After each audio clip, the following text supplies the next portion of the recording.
Hey guys, tonight we're plunging headfirst into something crusty. Medieval Europe, the era of knights, castles, cathedrals, plagues, and let's be honest, terrible, terrible smells. You might have romanticised the time period before, picturing candlelit banquets and noble quests, but we're about to yank that illusion off like a scab. This is the real deal. The raw, unfiltered, nose-wrinkling truth about hygiene in the Middle Ages. And spoiler alert, you probably won't survive this. Not just from the rats or the dysentery, but from the sheer onslaught of bacteria, filth, and social norms that made washing your hands something you'd maybe do. Once a month. Maybe. So, before you get comfortable, take a moment to like the video and subscribe, but only if you genuinely enjoy what I do here. And tell me, what city are you watching from, and what time is it right now where you are? I want to know who else is up with the weirdos deep diving into old dirt tonight. Now dim the lights, maybe turn on a fan for that soft background hum, and let's ease into tonight's journey together. Okay. Picture this. You walk through the gates of a medieval town just as dawn peels across the thatched rooftops. A fog of smoke and manure hangs low. The smell hits you like a warm, wet towel soaked in pig juice and regret. Beneath your feet is a slurry of mud, animal droppings and, well, human contributions too. This isn't some back alley, this is the main street, the town square, the epicentre of trade, politics, love affairs and lunch. People shuffle by in woolen cloaks, not a pair of clean shoes in sight. Children play next to a dead rat no one's picked up yet. A butcher dumps a pail of congealed offal into the street gutter, and a stray dog wades in happily. And you're just there, trying not to breathe through your nose. And here's the thing, this wasn't considered gross, this was normal. You step into a home, maybe a simple timber frame cottage. There's no sink, no running water, no soap dish, because most people didn't own soap. You see a family of 7, all sharing one single bowl of cloudy, tepid water to wash up in the morning. The father goes first, then mum, then the kids in descending age order. By the time it's baby Edith's turn, that water has gone full primordial soup. But hey, at least they're washing, because even that was optional. You see, the very idea of being clean meant something wildly different back then. Today, we link cleanliness to health and aesthetics. Back then, cleanliness was mostly about social class and religious observance. You cleaned up when you had to appear pious or show respect for your station, but not because you were worried about bacteria. Germ theory wasn't a thing. Invisible killer bugs in your body sounded like witchcraft.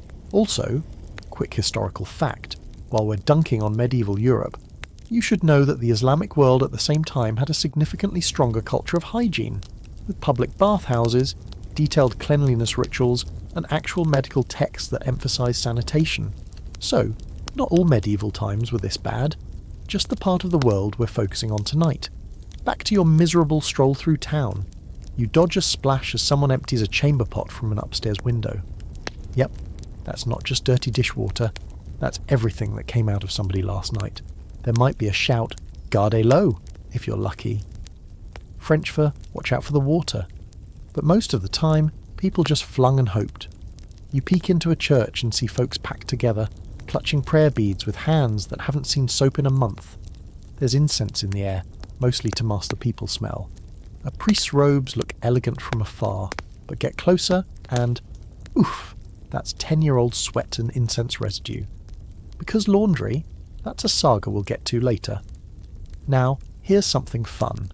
A quirky little fringe fact that might blow your mind. Despite the general filth, medieval people didn't love being dirty. Many actually liked the idea of being clean. They just had terrible access, weird superstitions and no consistent infrastructure. So it wasn't that they were all cool with filth, it's that they had very few good options and often some very bad advice. Let's say you get a cut on your hand. Nothing big, just a scrape. But in a world without antiseptic, where water might carry parasites, and cloth was usually reused and rarely washed, congratulations, that scrape could absolutely fester into a full-blown, limb-rotting infection. Die from a paper cut sounds ridiculous today, but it was real. This is why you, dear traveller, probably won't survive this time period. Not from sword fights, from splinters. There's scholarly debate, by the way, about just how bad hygiene was. Some argue that peasants had reasonable routines like washing their hands before meals, and that bathhouses in certain periods were widespread and well used. But others say those accounts are idealised, or only refer to the wealthier classes. Either way, what's clear is that cleanliness wasn't standardised. It was deeply regional, class-based, and inconsistent at best. As you head back out of the town square, you pass a barber surgeon sharpening his tools by an open fire. That blade's seen 20 uses today. No sanitising. He'll use it next on someone's infected foot. Then maybe trim a noble's beard. And you think, maybe I'll just live in the forest. Except the forest. That's where you meet wolves and outlaws, and the same lice you had in town, just more rustic. So yeah, tonight's journey is going to be aromatic, itchy, and probably fatal. But also kind of fascinating. Because the more you see just how different daily life was, the more you start appreciating modern plumbing, and deodorant, and toothpaste, and washing machines, and, honestly, just a hot shower. And guess what? This was just the welcome mat. Next up, we're diving into actual bathing practices. Spoiler, you're not going to feel clean for days. So, you're still alive. Barely.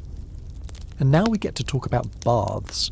Not luxurious bubble baths with candles and a playlist of sad indie music, but medieval style, where the water's lukewarm at best, shared with half your household, and may or may not have bits of hay floating in it. And let's be clear from the start. Full-body bathing in medieval Europe was, for most people, an occasional event. A maybe once-a-season kind of deal, like a lunar eclipse, or your cousin finally returning that book you lent them 6 years ago. You stroll into a village and spot what passes for a bathhouse. It's a wooden structure with steam drifting from tiny slits between the planks. It smells like boiled cabbage and desperation. Inside, people are sitting together in what looks like a giant soup bowl made of wood. The water is murky, almost opaque, and there are actual twigs in it, because apparently bushes were an acceptable filter system. Bathhouses like these were more common than you might think, especially in the earlier part of the Middle Ages.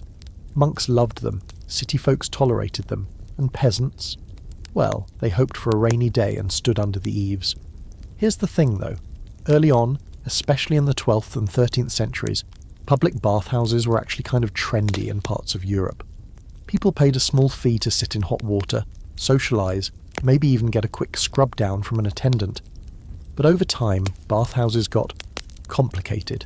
They became associated with less than wholesome activities, as in prostitution. And the church started to side-eye them. Communal nudity, steamy rooms, potential sin. Not exactly what the bishops were going for. By the time the plague hit, bathhouses were getting shut down in a lot of places, partly because of the fear they spread disease. Which is hilarious in retrospect, because not bathing probably did more damage. Now imagine you're not rich. You don't live in a town with a bathhouse. You're a peasant. Your bath involves heating up a bucket of water over a smoky fire and pouring it into a shallow tub made of wood, tin, or whatever you can afford. One person uses it, then the next. Kids last. You hope no one has fleas. You are not optimistic. And that's assuming you even have enough fuel to heat water. Firewood was a precious commodity. Peasants often didn't waste it on luxury things like bathing. They needed it to cook, keep warm and not die. So a cold water splash in a stream, or a quick rinse with water from the rain barrel was the usual method. In winter, you might just wait it out until spring. Layer up, stink quietly, and pretend it's normal. Now let's talk about soap, or whatever passed for it. Medieval soap was a far cry from the vanilla-scented body wash you know and love. The typical version was made of animal fat mixed with ashes or lye, resulting in a greyish, gritty block that stung your eyes and left your skin vaguely greasy. In some parts of Europe, like Spain and Italy, more sophisticated, soap-making techniques came in from the Islamic world, which used olive oil and fragrances. But if you were in England or northern France, you got the animal fat special, and that's if you even had access to soap. Many peasants used simple scrubbing with cloth, sand, or just water. Others might use herbs like rosemary or lavender, if they were lucky, to help mask the smell. But cleansing, that was relative. A weird little detail here. Some medieval people did believe that warm water could open your pores, which sounds great, right? Spa science? Not quite.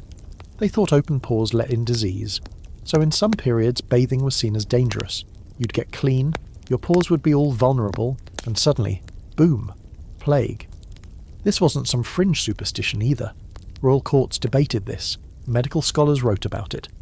Better to stay a little filthy than risk your soul and your lungs. Now, here's a quirky fringe detail that feels so medieval it almost loops back around to being charming. People sometimes bathed in wine. Yep, wine baths. Not for peasants, of course. This was a luxury rich people indulged in for health and status. Bathing in herbs, milk, or even vinegar was also a thing, supposedly to draw out poisons or enhance beauty. Cleopatra style, except replace the elegance with half a dozen watching servants and a background chorus of coughing fits. There's also a fascinating scholarly debate around the frequency of bathing. Some sources, especially from the early Middle Ages, describe people bathing regularly, at least once a week, or before religious observances. But then we hit the Black Death in the 14th century and boom, public fear of water skyrocketed. Bathhouses shut down, private bathing declined, you didn't want to get too clean, you might die. It's the original anti-wellness trend. So here you are, living in the medieval countryside. It's midsummer, you haven't bathed in 3 weeks, and you're not even the dirtiest person in your village. You wipe your face with a cloth dipped in stale beer because the water from the well has something suspicious swimming in it. Your hair is crunchy, your socks are stiffer than your grandmother's gingerbread, but no one says anything, because this is the norm, and the worst part, you're probably used to it. You've adjusted, like that one pair of jeans you refuse to wash because they've moulded perfectly to your body. You start convincing yourself that maybe sweat has a natural appeal. Anyway, this is your new reality, the age of dirt, and we've only just begun. Next up, soap. If you thought the bathwater was bad, wait until you learn how they made cleaning products in a world where animal carcasses were just part of the scenery. Alright, now that you've reluctantly lowered yourself into the murky waters of medieval bathing, let's pivot to the next horror, soap. Or more specifically, the thing people called soap, which you and your modern sensibilities would probably classify as an aggressive, possibly weaponized cleaning brick. This wasn't your lemon zest foaming pump. This was medieval soap, abrasive, smelly, sometimes corrosive, and often made under conditions that would give a modern health inspector heart palpitations. Let's set the scene. You're walking past a village market and get a whiff of something sharp and almost acidic in the air. You follow it to a stall that looks suspiciously like a slaughterhouse, and a blacksmith's shed had a messy child. A woman is stirring a giant cauldron of bubbling grey goop, and you quickly realise this is where the local soap is being made. The ingredients? Rendered animal fat, usually from pigs or cows, mixed with ashes from wood fires. That combination makes lye, a highly alkaline substance that can literally eat through cloth if mixed wrong, or your skin. But hey, it technically kills bacteria. Probably. When the mixture cools, it becomes a sticky, pungent slab that's cut into blocks. And yes, people used it. On their bodies, on their clothes, on their floors, one product fits all. You might think that sounds efficient, but let's just be honest here.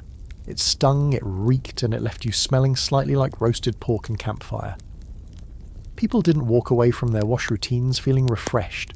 They walked away slightly irritated and possibly chemically burned. The funny part is they wanted better soap. Everyone did. But only the wealthier households could afford imported perfumed soap, like the fancy Castile soap from Spain, made with olive oil and often scented with herbs or citrus peel. That stuff, that was gold. Literal soap royalty. If you had a bar of that in your home, you probably locked it away so your housemaid didn't shave it down to wash her underclothes. It smelled good, looked smooth, and didn't peel off your top layer of skin.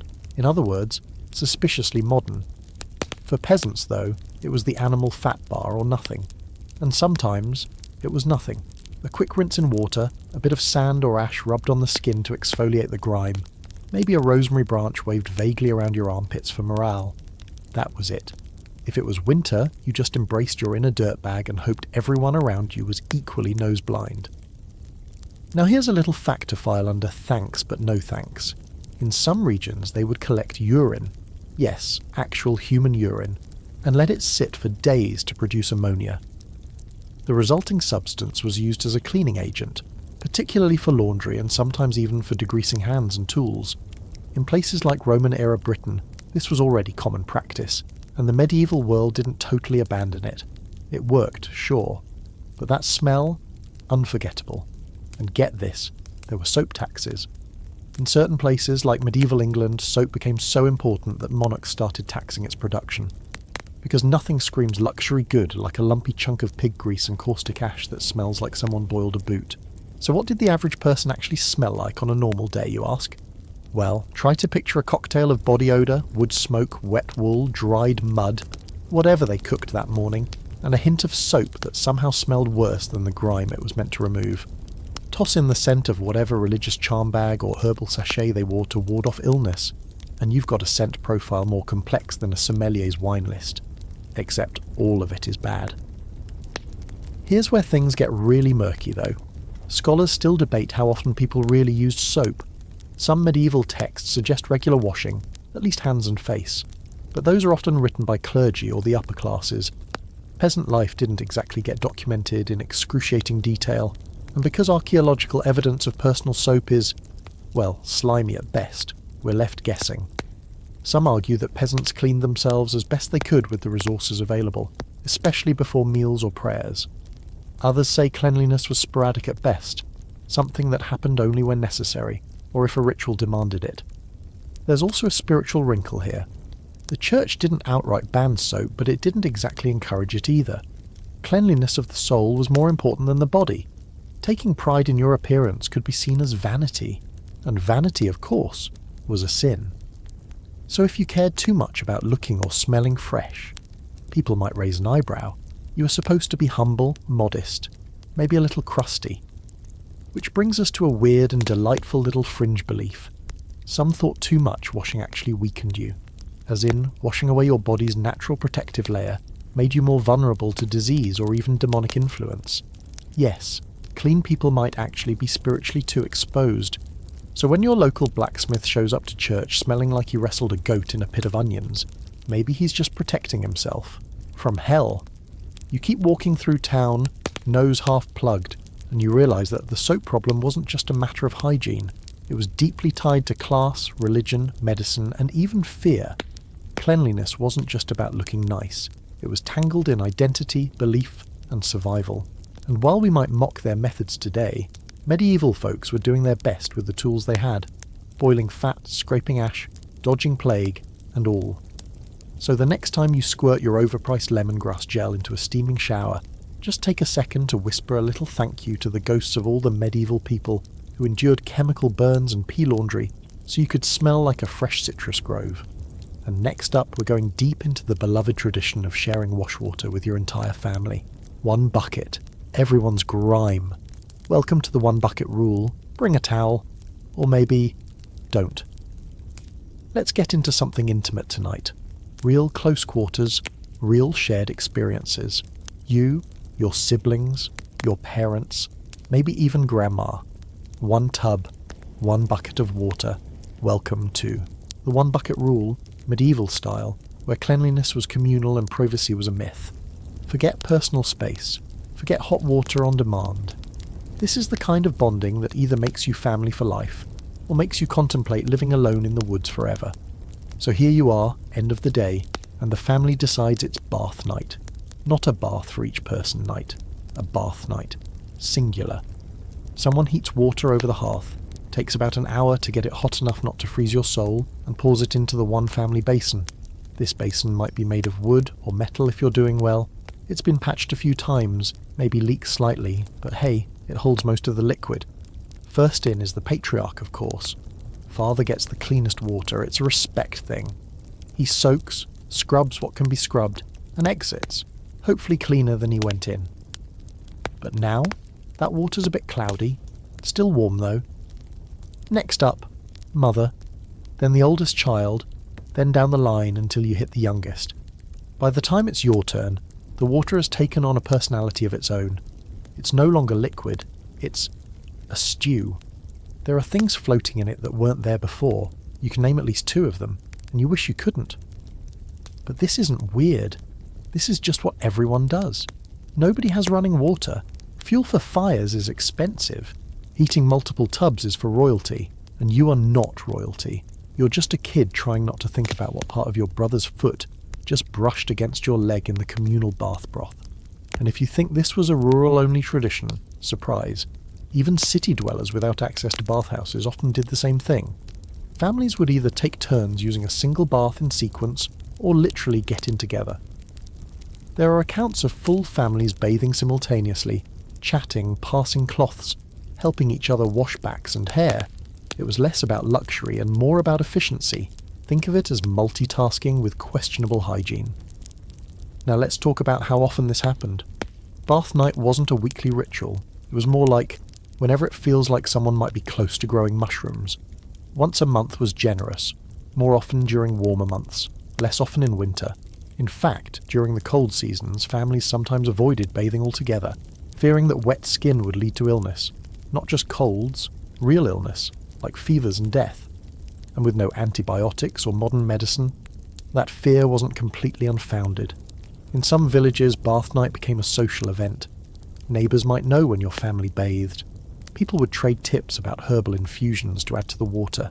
Lavender if you had it, mint if you were fancy, maybe a splash of vinegar to cut the grease. And that same tub, by the way, might be used earlier in the day for doing laundry or soaking vegetables. Welcome to medieval multitasking. Everything serves more than one purpose, including you when you inevitably dump the water afterward onto the garden, or, more often, just outside the front door. Here's a strange but true little historical tidbit. There were parts of medieval Europe where bathwater was believed to carry protective properties, especially the water used by holy people or monks. People might actually collect the bathwater of respected figures and use it to bless their children or rub into wounds, which sounds deeply unsanitary. But in a world with limited understanding of disease, symbolism often trumped science. Speaking of monks, some monastic orders had set routines for washing, sometimes weekly, sometimes even more often. But the monks weren't necessarily sitting in soapy bliss. More often they would rinse in cold water, maybe with a rough cloth, as part of their spiritual discipline. Cleanliness as an act of humility and endurance. Meanwhile, out in the real world, peasants were cleaning themselves with river water that may or may not also be serving as the town's latrine. You make do. Now there's something else you notice as you emerge from the now lukewarm tub, shivering and a little queasy. There's no towel. Not really. Cloth is valuable. There might be a shared drying cloth hanging near the hearth. Maybe something vaguely dry, already damp from the last two people. Or you just air dry, standing there like a soggy duck hoping not to catch a breeze. Your feet touch the dirt floor. Great. You're instantly dirty again. It's fine. You're clean adjacent. There's a scholarly back and forth about how much people actually minded this. Some argue that folks didn't view dirt the way we do. Smell wasn't necessarily offensive. It was expected. The body had a natural odour, and masking it was mostly reserved for the upper class or religious rituals. Other historians suggest people did care, especially before church days or public feasts. A clean face, clean hands, maybe even a little perfumed oil if you could afford it. These things mattered in social standing, even if your socks could stand up on their own. Now here's a slightly gross, slightly amazing fringe fact. Some wealthier homes saved bath water after family used to be boiled down and reused. Yep, that's right. Soapless grey broth of human bits gets saved and used again the next day. Economical? Sure. Nightmarish? Absolutely. But in a world where fresh water took work and soap was scarce, you didn't let a good gallon go to waste. As you sit there, toweling off with a cloth that smells like smoke and mildew, you realise something. This isn't just about getting clean. This is about routine, family life, and adapting to circumstances. There's a strange kind of intimacy in sharing something so personal and mundane. Everyone smells a little weird. Everyone's a little damp, but you're in it together. Kind of beautiful. Kind of terrible. Very medieval. So next time you're annoyed your shower water isn't instantly hot, just picture kneeling in a wooden tub of someone else's leg water, staring at a cracked wall, while your little brother practices cannonballs right next to your face. Suddenly, that 15-minute steamy solitude sounds divine. Anyway, dry off, because next up we're going to brighten that smile the medieval way, with twigs, soot and some very questionable dental beliefs. Brush up. It's about to get gritty. Alright, let's talk about your teeth. Or at least what's left of them. In the Middle Ages, your smile was less about dazzling anyone and more about, well, surviving the week without a molar exploding in your skull. Dental hygiene back then was an absolute gamble. You might be lucky enough to go your whole life with minimal pain, or you might end up with your face swollen like a turnip and someone with iron tongs offering to fix it. There were no dentists as we know them, no Novocaine, no toothbrush aisle at the local medieval market. But hey, people did try, sometimes. So you wake up in your little timber-framed house, the light from the cracks in the shutters hitting your face, and you smack your lips. Something tastes awful. Probably that leftover stew you fell asleep eating, or the fact that your mouth is a swamp. But you don't just shrug and move on. No, it's time to clean your teeth medieval style, which means you grab a twig. Not just any twig, mind you, something fibrous, maybe from a hazel, willow, or birch tree. You chew the end until it frays into a brush-like cluster, and then you start scraping. And honestly, it kind of works. In a no-other-options kind of way, chewing sticks, also called toothsticks or miswaks in other cultures, were a pretty common method of dental cleaning, and they're still used in some parts of the world today.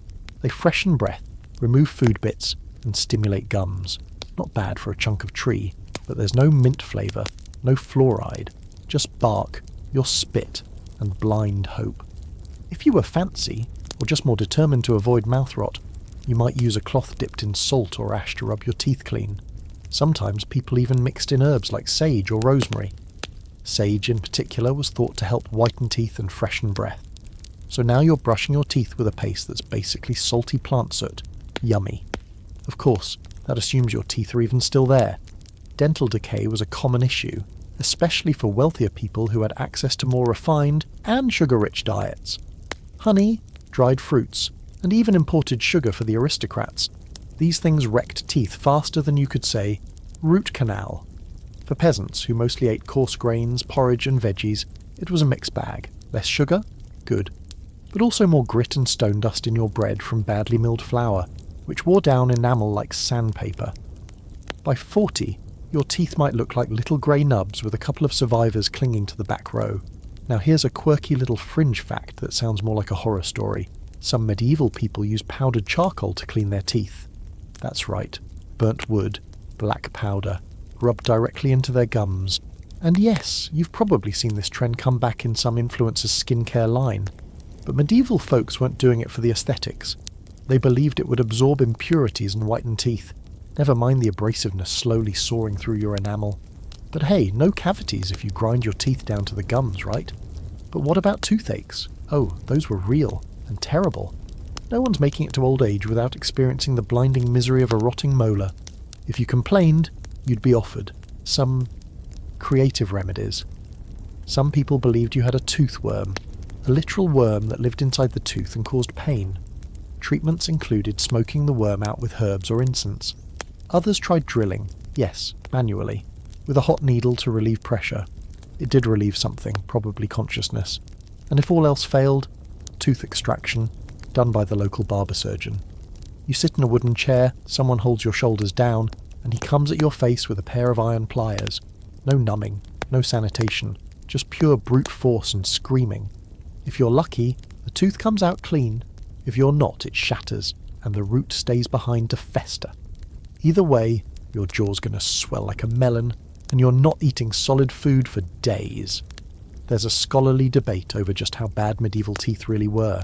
Some archaeological digs show surprisingly decent dental health in certain populations, especially rural peasants. Others reveal mouths that look like abandoned construction sites, cracked, decayed, infected. The truth probably lies somewhere in between. Diet, social status, location, and sheer dumb luck all played a role. And of course, let's not forget the breath. With no mouthwash, no toothpaste, and maybe one good brushing stick between you and the rest of your family, medieval breath was an offensive weapon. Garlic-heavy stews, meat left out too long, and a rotting molar in the back? That's the kind of combo that clears a room. People did try to help themselves, chewing mint or fennel seeds, sucking on cloves or anise, sometimes rinsing with wine or vinegar. But in a world where hygiene was patchwork at best, morning breath was a permanent guest. Here's a wonderfully weird fringe belief to end on. In some cultures, people thought kissing someone with tooth pain could help draw out the ache, like some kind of intimate exorcism. There were even rituals where the afflicted would whisper their pain into a tree or stone, hoping to transfer it. It's strangely poetic if you ignore the part where no one brushed their teeth beforehand. So you finish scraping your teeth with your trusty twig, spit discreetly into the fireplace, and go on with your day. Breath vaguely pine-scented, gums slightly bleeding but feeling marginally fresher than when you woke up. Just don't smile too wide. Someone might see that one incisor turning black and start reciting last rites. And next, we're heading deep, literally, into the world beneath medieval homes, the latrines, cesspits, and the men who made a living wading through human waste. Yes, you're going to meet the unsung heroes of the Middle Ages. Grab your nose and steel your stomach. It's pit time. Okay, you've braved the twig brushing, endured the group tub, and made peace with the idea of salt as skincare, but now it's time to descend. Literally, down into the stink-choked heart of medieval sanitation, or what passed for it. We're going underground, beneath castles and cottages, into a place where nightmares ferment and the air is thick enough to chew. Welcome to the world of medieval latrines and cesspits, where every bodily function had a destination, and some unfortunate soul had the job of managing it. Let's start with the basics. If you lived in a castle or a monastery, and we're talking best case scenario, you might have access to a guardrobe. Sounds elegant, right? Like a wardrobe for guards? Not quite. A guardrobe was essentially a vertical shaft built into the outer wall of a structure. You'd sit on a wooden plank with a hole cut into it, do your business, and let gravity carry your offerings down the chute, where they'd plop out the other side of the wall and hopefully into a ditch or moat. Yes, that moat. That castle defence water feature, moat. It wasn't just full of frogs and dreams, it was also brimming with centuries of noble poop. And for the peasantry, no shafts, no moats, just the good old-fashioned cesspit. Picture a shallow pit dug behind the home, lined with stones if the family was feeling fancy. You do your business there, cover it with a bit of dirt or straw and hope it doesn't attract too many flies. Once it filled up, and it always did, you either dug a new one or had it emptied. By whom, you ask? Oh, you're going to love this. By gong farmers. Now let's take a moment for the gong farmer, possibly the worst job title in history, and undeniably one of the most disgusting, yet essential professions of the Middle Ages. Gong farmers were the folks who got paid to shovel out cesspits, latrines, and all the fermented horror that came with them. They worked at night, partly to keep the smell away from daily life, partly because their job was considered so offensive they were discouraged from appearing in public during normal hours. Imagine being so gross your job comes with a curfew. You, dear traveller, would not want to be a gong farmer. It was dangerous, soul-crushing work. The pits they cleaned out were often filled with noxious gases, methane, ammonia, hydrogen sulfide, and yes, those could build up and explode, or suffocate you, or cause spontaneous unconsciousness and death if you stayed in too long. Death by perfume. It happened, more than once. But strangely enough, being a gong farmer paid well, like suspiciously well. These folks were compensated with hazard-level wages because no one else wanted the job, and it was critical to the health of any populated area. If the cesspits weren't emptied, disease would spread even faster than usual. Cholera, dysentery, typhoid, all your favourite bowel-based nightmares, loved nothing more than an overflowing latrine next to a bread market. Now let's go back to those castle guardrobes for a second, because while the chutes were convenient, they weren't exactly effective. The waste might drop into a moat or pile up in a pit, but no one was cleaning it regularly. Not unless someone got desperate. The stench was constant. Castle walls could reek, especially in the summer. Some clever builders tried to design angled chutes, or create draught towers to help vent out the smell. Others just hoped the wind blew in the right direction. Here's a fun fringe fact. Some castles placed herbs like mint, lavender or rosemary near their latrine areas to try and mask the smell. Not to clean it, just to fool your nose. So when you visited the Lord's private privy, you'd be greeted by a bouquet of conflicting aromas, lavender petals and week-old stew runoff, and then there were chamber pots. You know, for indoor emergencies. Every home had one.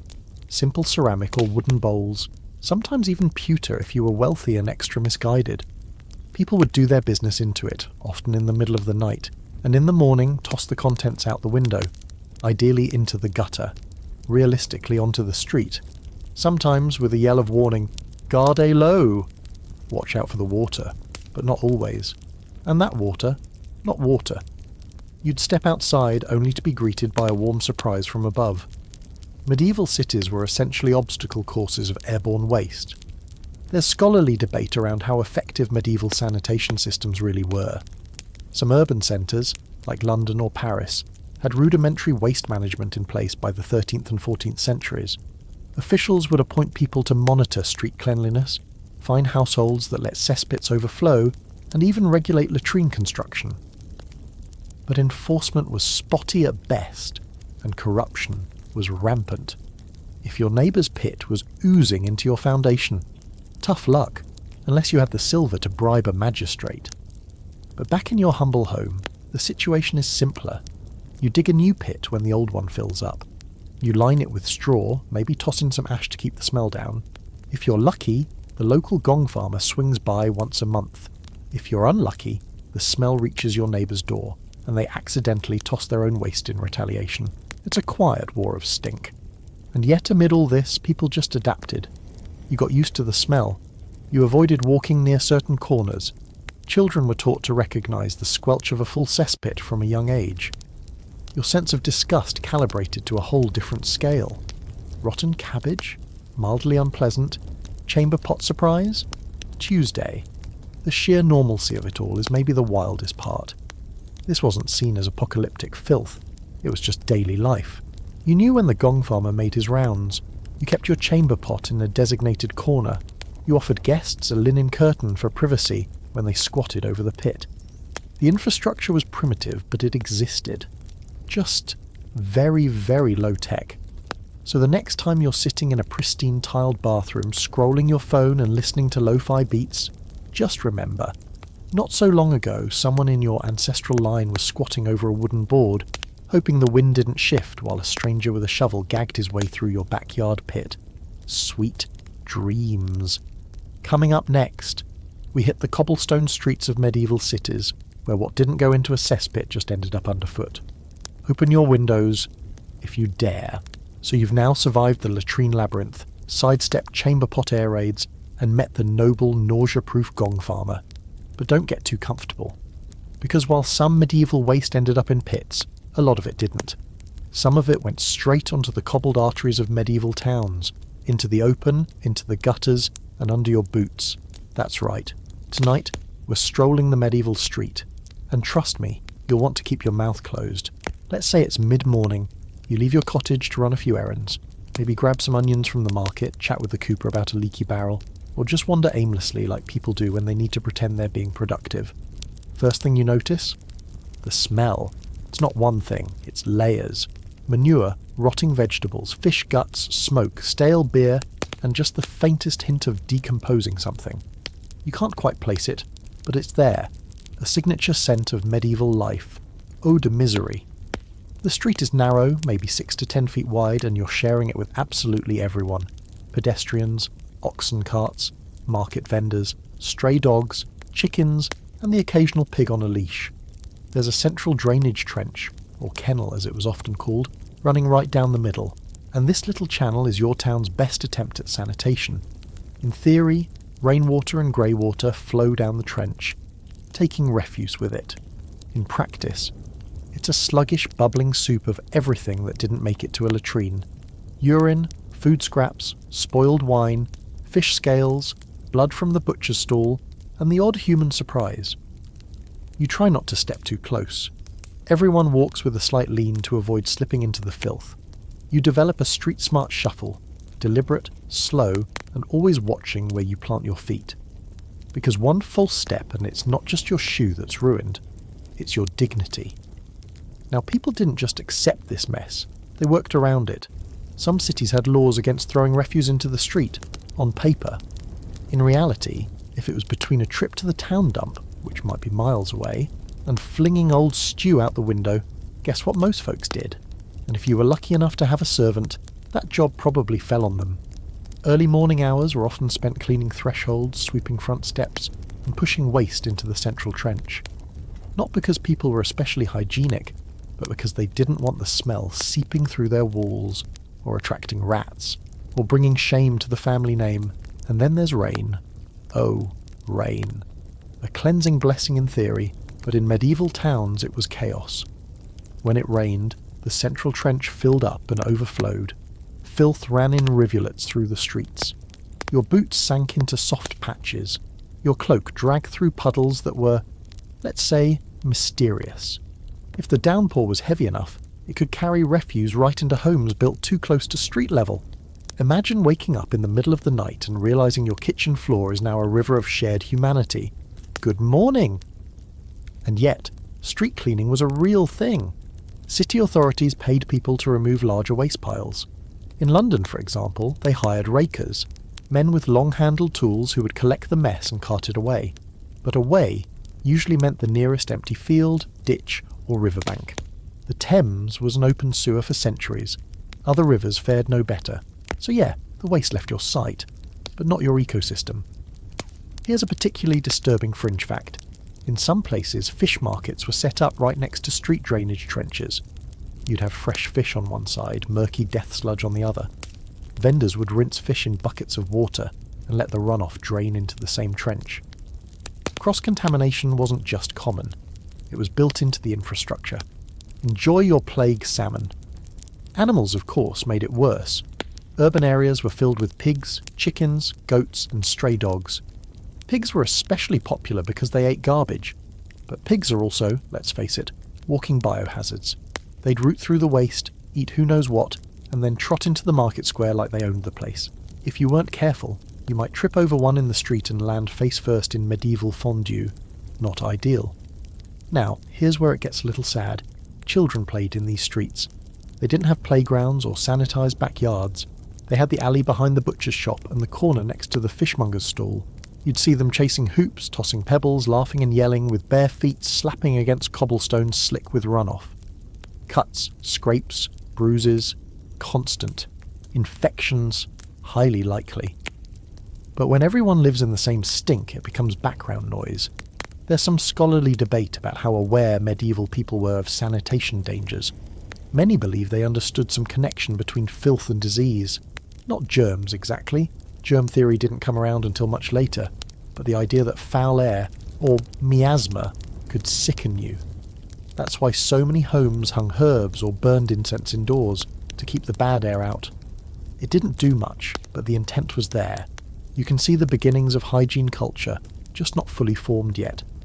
In some parts of Europe, especially later in the medieval period, there were even rudimentary street cleaning systems. Town councils passed ordinances requiring residents to keep their doorstep areas clean. Violators could be fined, but enforcement varied wildly. It all came down to who lived where and how much influence they had. Wealthy areas were cleaner. Poorer ones, well, they got the runoff. Here's a slightly absurd fringe image to leave you with. There were reports of people in fine clothes walking with little boys holding umbrellas, not to protect them from rain, but to guard against sudden droppings from above. Human ones. Yep. Rich people hired child bodyguards against airborne feces. Put that on your resume.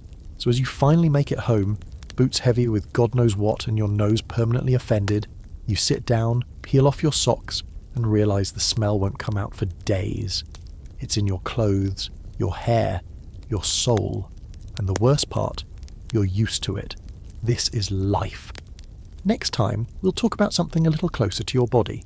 How laundry worked, how often clothes were cleaned, and why fashion in the Middle Ages was as much about surviving the stench as it was looking stylish. Don't pack away that wool tunic just yet, we've got grime to explore. Let's pause and take a deep inhale. No, wait, actually, don't do that. Not yet. Because we're still out here in the open air of a medieval town, and it's time to talk about one of the most unforgettable, inescapable parts of medieval life. The smell. The sheer, omnipresent, bone-deep stench of it all. You think you've smelled bad things? Wet socks, gym bags, someone microwaving fish in an office kitchen? Amateur hour. The medieval city was a full-on olfactory assault, and the nose, poor thing, had nowhere to hide. It hits you the moment you step outside, or honestly it probably never leaves. Inside your home is a mix of burning peat, damp wool, and that faint but familiar smell of your own body, which hasn't seen soap in a month. Outside, multiply that by a few hundred other bodies, some pigs, an open cesspit, a few fish heads on the ground, and the sour stink of ale gone wrong. Then let it simmer in the sun. That's your town's default fragrance. The air is thick with it. Not in a metaphorical way, in the actual, breathable, slightly chewy sense. On hot summer days, it feels like you're walking through soup made of compost and regret. The gutters, which double as sewer lines and trash chutes, are bubbling. There's a dead dog slowly becoming part of the street. Someone's cooking onions, another is skinning a rabbit. And the tanner down the street is boiling animal hides in urine and lime. Oh yes, the tanner. Let's talk about that guy. He's not just unpopular at parties, he can't go to them. Most towns forced tanners and fullers, who processed cloth using things like urine and dung, to work outside city walls. Not for moral reasons, just because they reeked so badly it made people faint. A tanner's yard was essentially a perfume lab from hell. Rotting flesh, caustic chemicals, animal brain matter, all bubbling in giant vats. These were the people who made your leather shoes and your cloaks, by the way. Fashion really was pain. Now you might wonder how people could stand it. Did they just not notice the smell? Well, yes and no. Like anyone, they adjusted. When everyone stinks and the streets constantly reek of smoke and waste, your brain does a little self-preservation trick and tunes it out. Kind of like how you stop hearing the ticking clock in your room, or how you stop noticing your roommate's weird foot lotion smell. You're just nose numb. That said, they did try to fight back. People hung bunches of herbs around their necks, or wore little scented pouches called pomanders. These were filled with things like cloves, nutmeg, or rosemary. Any strong smell that could overpower the streets. Think of them as medieval air fresheners you wore like jewellery. Some folks even shoved herbs up their nostrils or inside masks to ward off bad airs, which they believed could make you sick. Miasma theory, basically the idea that bad smells cause disease, was widespread. It wasn't accurate, but it was the best explanation they had. And honestly, it's not a wild guess. If you smell something foul, odds are it's connected to rot, bacteria, or some other hazard, so keeping stink at bay felt like survival. Now here's a curious fringe fact. Some nobles actually had perfumed gloves and handkerchiefs that they would hold to their face while walking in public. Not to seem mysterious or aristocratic, though that was a bonus, but just to survive a walk through town without vomiting. Some wealthy women even carried small, hollow apples filled with crushed flowers or spices. They'd lift these pomanders to their nose when things got especially pungent. And get this, in some parts of Europe, public health laws required butchers to dispose of animal waste outside the city walls or during certain hours to minimise stench. It worked in theory, but enforcement was tricky. By mid-afternoon, the butcher's lane usually reeked like blood pudding left out in the sun. Rats loved it. Dogs loved it. People? Not so much. And yet, for all the daily stink, perfume was not especially popular among common folks.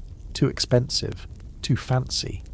If you were a peasant, your version of scent control was rubbing yourself with herbs, maybe airing out your tunic on a windy day, or just embracing the musk. Clean didn't always mean perfumed, it just meant less offensive.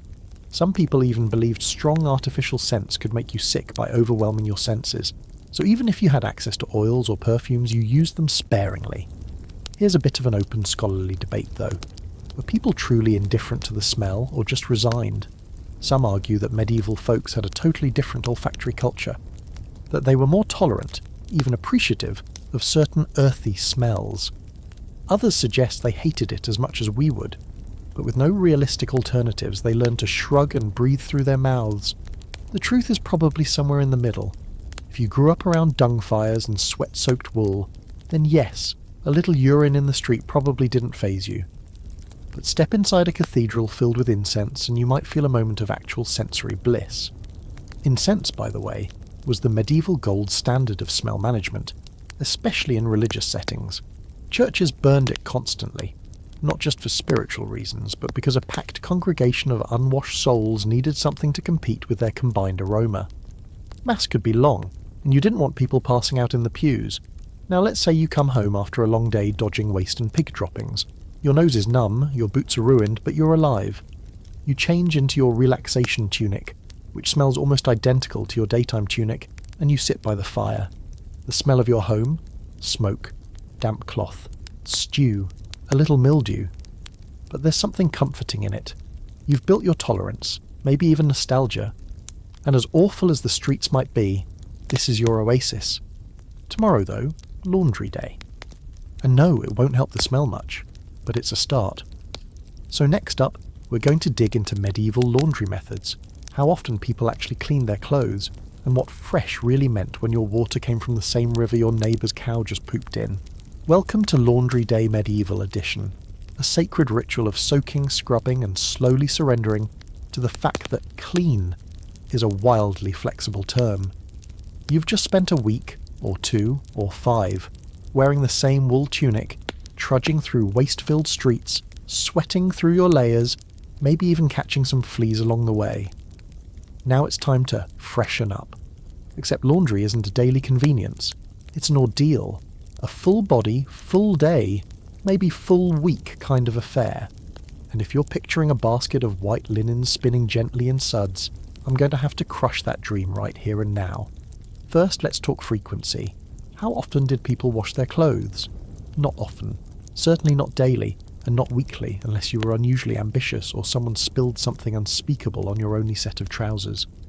Laundry was labour-intensive, time-consuming, and involved dragging heavy wet cloth from one miserable place to another. If you were poor, you likely had just 1 or 2 outfits. So laundry day often meant airing out your tunic on a rock while hoping the breeze does something. Richer folks might own multiple garments and cycle them out more frequently, but even then, full-on washing was rare. You start by collecting your clothes, all of them, because you're not doing this again for another few weeks. If you're lucky, your town has a stream or river nearby. If you're unlucky, you're stuck with rainwater barrels, wells, or even hauling water from the same stream where someone just bathed their horse, and a child relieved themselves 5 minutes ago. The water quality, dubious at best, but it's wet and that's what counts. You haul your bundle to the nearest washing site. This might be a public area by the riverbank or a communal washhouse if your town's progressive enough to have one. There you'll find a group of equally tired-looking people, mostly women, elbow-deep in greyish water, whacking fabric against flat stones and trading gossip. These places were less about hygiene and more about socialising with a side of mildew. Now to the actual washing. You don't have detergent, of course. Instead, you use a slurry made of soap, usually the same caustic lye-based brick we mentioned earlier, grated into bits and mixed with water. Or you go rustic and rub the clothes with ashes, sand, or even fermented urine. Yes, old urine. Known as lant, it was a surprisingly common cleaning agent. Why? Because it breaks down into ammonia, which is an effective grease cutter. Just don't think too hard about it while you're sudsing up your socks. You dip your tunic, scrub it with the rough edge of a flat rock, beat it a few times like it owes you money, and then rinse it in the slightly less cloudy part of the stream. If you're ambitious, you boil your linens, particularly underclothes or bedsheets, in a giant pot over the fire. This requires fuel, time, and someone willing to stir the pot of semi-clean future laundry like it's a soup from the 9th circle of hell. And then comes drying. There are no dryers, obviously.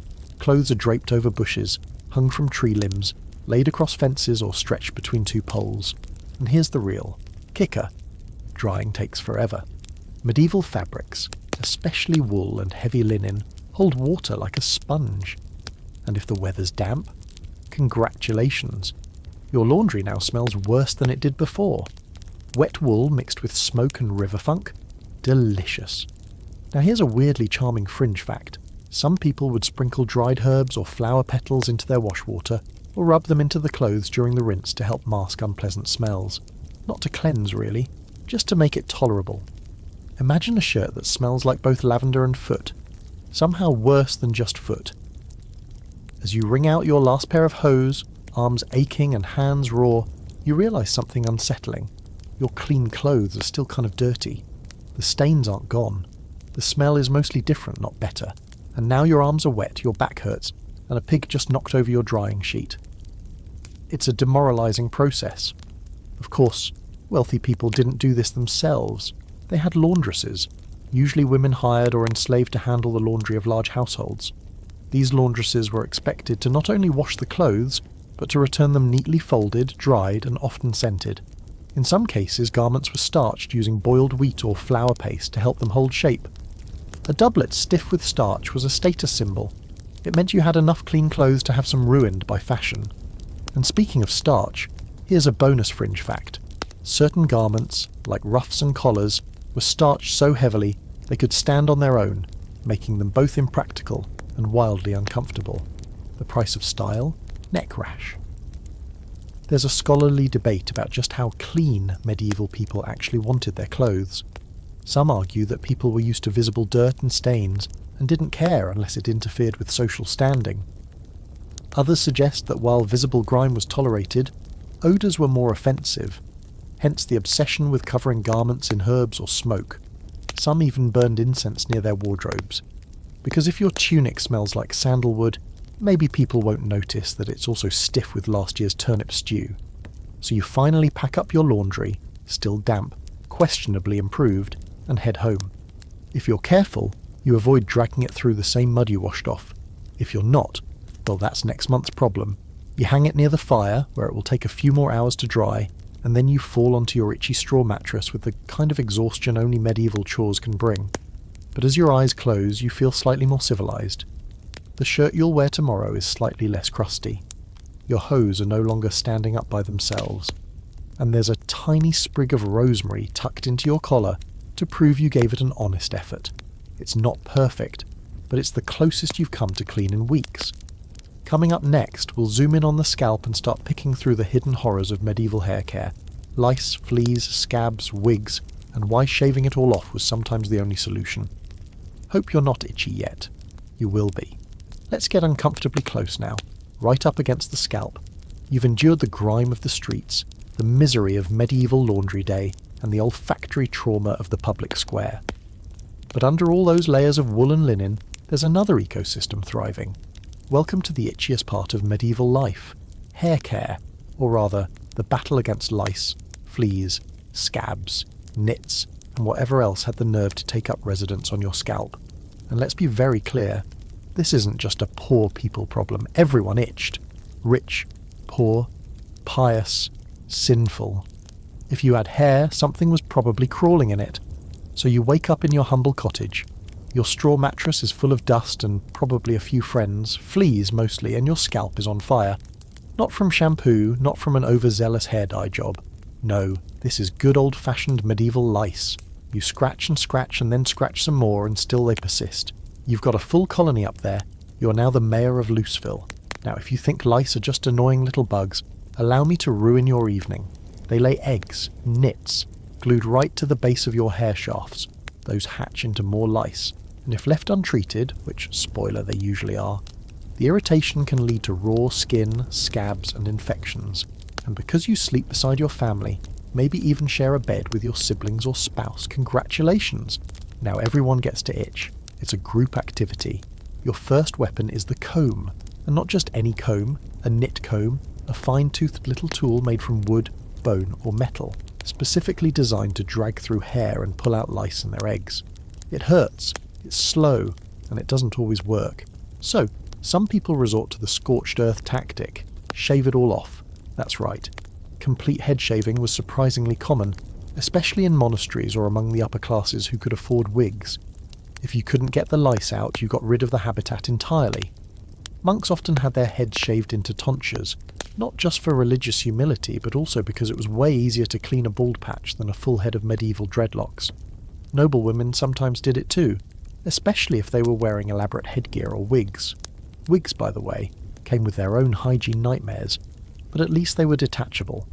If you were determined to keep your hair, you had options. They weren't great options, but they existed.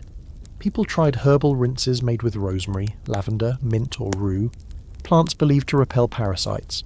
Some even soaked their hair in vinegar or strong alcohol to kill off the bugs. Did it work? Sort of. Sometimes it just left your scalp burning and the lice drunk. And here's a fringe fact that might surprise you. Medieval folks didn't wash their hair very often. Not because they didn't care, but because washing hair was a hassle. Soap was harsh, water wasn't always available, and drying long hair could take ages.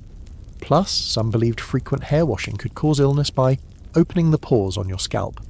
So many people just combed it out, braided it, and hoped the bugs would get bored and leave. They never did. You head into town and glance at the heads around you. Women's hair is braided, coiled, or tucked under wimples and veils. Men wear theirs shoulder length or bobbed, sometimes tucked under hoods. Hats are everywhere, not just for fashion, but as a barrier between the world and your scalp situation. If someone starts scratching furiously in public, no one blinks. It's just part of the routine. Of course, wealthier folks outsourced their scalp problems. They had servants whose job it was to comb their hair daily. This wasn't just grooming, it was lice control. Some noble households kept records of combing sessions and treated combs as prized tools. In certain circles, having a servant with a gentle hand and a keen eye for nits was as essential as having a good cook. There's a scholarly debate about just how widespread and accepted lice were. Some argue that people were so used to them, they didn't even consider it a problem, just a fact of life. Others point to historical texts and personal letters that describe lice with disgust, indicating that people did find them revolting, even if they couldn't always avoid them. The truth, as usual, probably lies somewhere in between. You hated them, sure, but you didn't expect to live lice-free unless you were rich, bald, or very lucky. And if you think head lice were the end of it, think again. There were also body lice, which lived in the seams of your clothing and came out at night to feed. Like tiny vampires, but infinitely itchier. They were harder to spot and often confused with bedbugs, which, spoiler again, also existed and were equally awful. The cure? Boiling your clothes? But as we just discussed, a laundry was a once-in-a-while ordeal, so most people just scratched and carried on. Fleas were just as bad. They lived in the straw of your mattress, in your cloak, in the folds of your hose. They weren't picky, and they were resilient. People tried hanging herbs in their bedding, brushing off their clothing, or shaking out their cloaks every morning. But the truth is, if you were warm-blooded and breathing, you were a target. And these fleas, they weren't just annoying, they were deadly. Yep, these were the very same fleas that helped transmit the Black Death. So every itch on your ankle could, in theory, be the beginning of something really dramatic. Now, here's a quirky fringe practice that actually sounds kind of sweet. Mothers would sometimes spend time nitpicking their children's hair by hand, carefully going through each strand and crushing nits between their nails. It was intimate, time-consuming, and yes, kind of gross. But also one of the few ways to keep your family from turning into a walking bug colony. Think of it like bonding time with bonus hygiene. So after a full day of scratching, combing and swatting, you sit by the hearth, scalp sore, hair braided tight, and you count your victories. You found 3 adult lice, 2 nests of eggs, and a flea the size of a grain of rice. Not bad. You boil your comb in the fire kettle, wrap your head in a scarf and pray that tonight your mattress hasn't become a flea rave. Because tomorrow, you're heading back out into a world where bugs don't just survive, they thrive. And next time, we'll move from your head to your stomach and figure out why drinking water in the Middle Ages was basically asking for a parasite to move in rent-free. Don't sip anything just yet. You might want to wait until you hear about the town well, so your scalp is crawling, your tunic still smells faintly of vinegar-soaked laundry, and your boots have seen things that cannot be unseen. You could really use a drink. Something cool. Something refreshing. Something that doesn't taste like warm hay and regret. But here's the thing. If you lived in medieval Europe, grabbing a glass of water wasn't just a simple part of your day. It was a health hazard. A public experiment in immune system roulette. Drinking water in the Middle Ages. It was like playing a medieval version of Russian roulette, except every chamber might be loaded with dysentery. Let's get one thing straight. People did drink water. It's not like everyone walked around refusing to touch the stuff. But it was approached with caution. You see a wooden bucket by the door filled with water drawn from the local well. You eye it suspiciously. It's slightly cloudy. There's something floating in it that might be a leaf or might be an insect larva. And you're thirsty, but you're also tired of having gastrointestinal emergencies every time you take a sip. Decisions. The core problem was contamination. Wells in medieval towns were often dug near cesspits, latrines, or areas where people dumped waste. Town planning wasn't exactly scientific.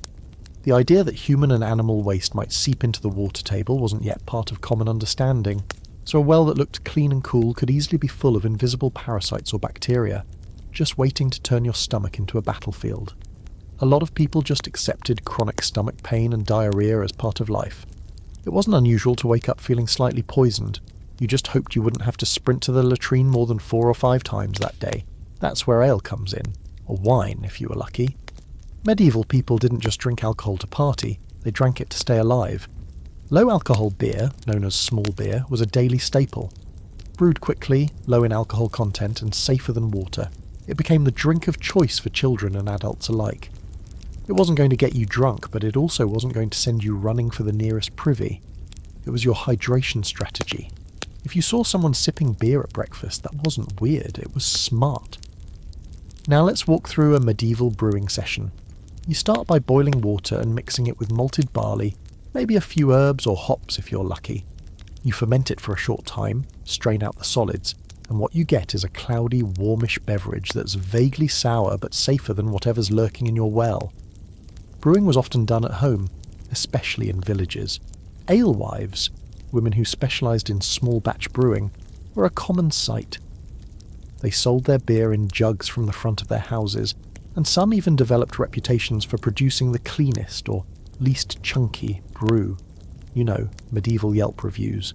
In cities, public breweries handled larger quantities. Monasteries also became key producers of beer and wine, which they used in religious ceremonies and for sale. Monks had the time, resources, and general cleanliness to produce beverages that didn't kill you. There's even evidence that some monasteries made stronger beers as a kind of liquid bread. Calories in a cup, especially useful during fasting. Wine was more expensive and mostly for the upper classes, especially in Northern Europe where grapes didn't grow as easily. It was often watered down or mixed with spices to cover spoilage. If you were rich, you had access to imported wine, stored in barrels that were less likely to be contaminated. If you were poor, you got local stuff that might taste like fermented vinegar with notes of foot. And here's a quirky fringe detail for you. Some people, in an effort to clean their drinking water, would plunge a red-hot iron poker into it. Not to boil the water completely, just to give it a shock of heat. Others added herbs or even a splash of vinegar, believing that this could neutralise the invisible bad airs or poisons. There were even folk remedies involving placing a silver coin in a cup to purify the contents. Did it work? Not really. But it made people feel better, and honestly that's half the battle. Now there's a scholarly debate about just how unsafe medieval water really was. Some historians argue that people learned over time to identify good wells and avoid obviously dirty ones. Others suggest that the overwhelming evidence of widespread intestinal disease points to consistent contamination. Truth is, even a safe well could be ruined by a few bad decisions, like building a tannery next door or letting livestock wander freely. And speaking of livestock, oh yes, they drank from the same sources. A town's water supply wasn't exactly fenced off. Horses, pigs, dogs, they all took their turns at the local stream or well, leaving behind gifts. And if you think anyone was filtering that water before it got ladled into your cup, think again. Maybe you ran it through a piece of cloth. Maybe you didn't. Maybe your cloth was already full of other questionable material. You win some, you lose most. So if you didn't want to drink water or couldn't afford beer, you had a few alternatives. Weak wine, thin porridge broth, or watered down milk if your cow wasn't currently riddled with disease.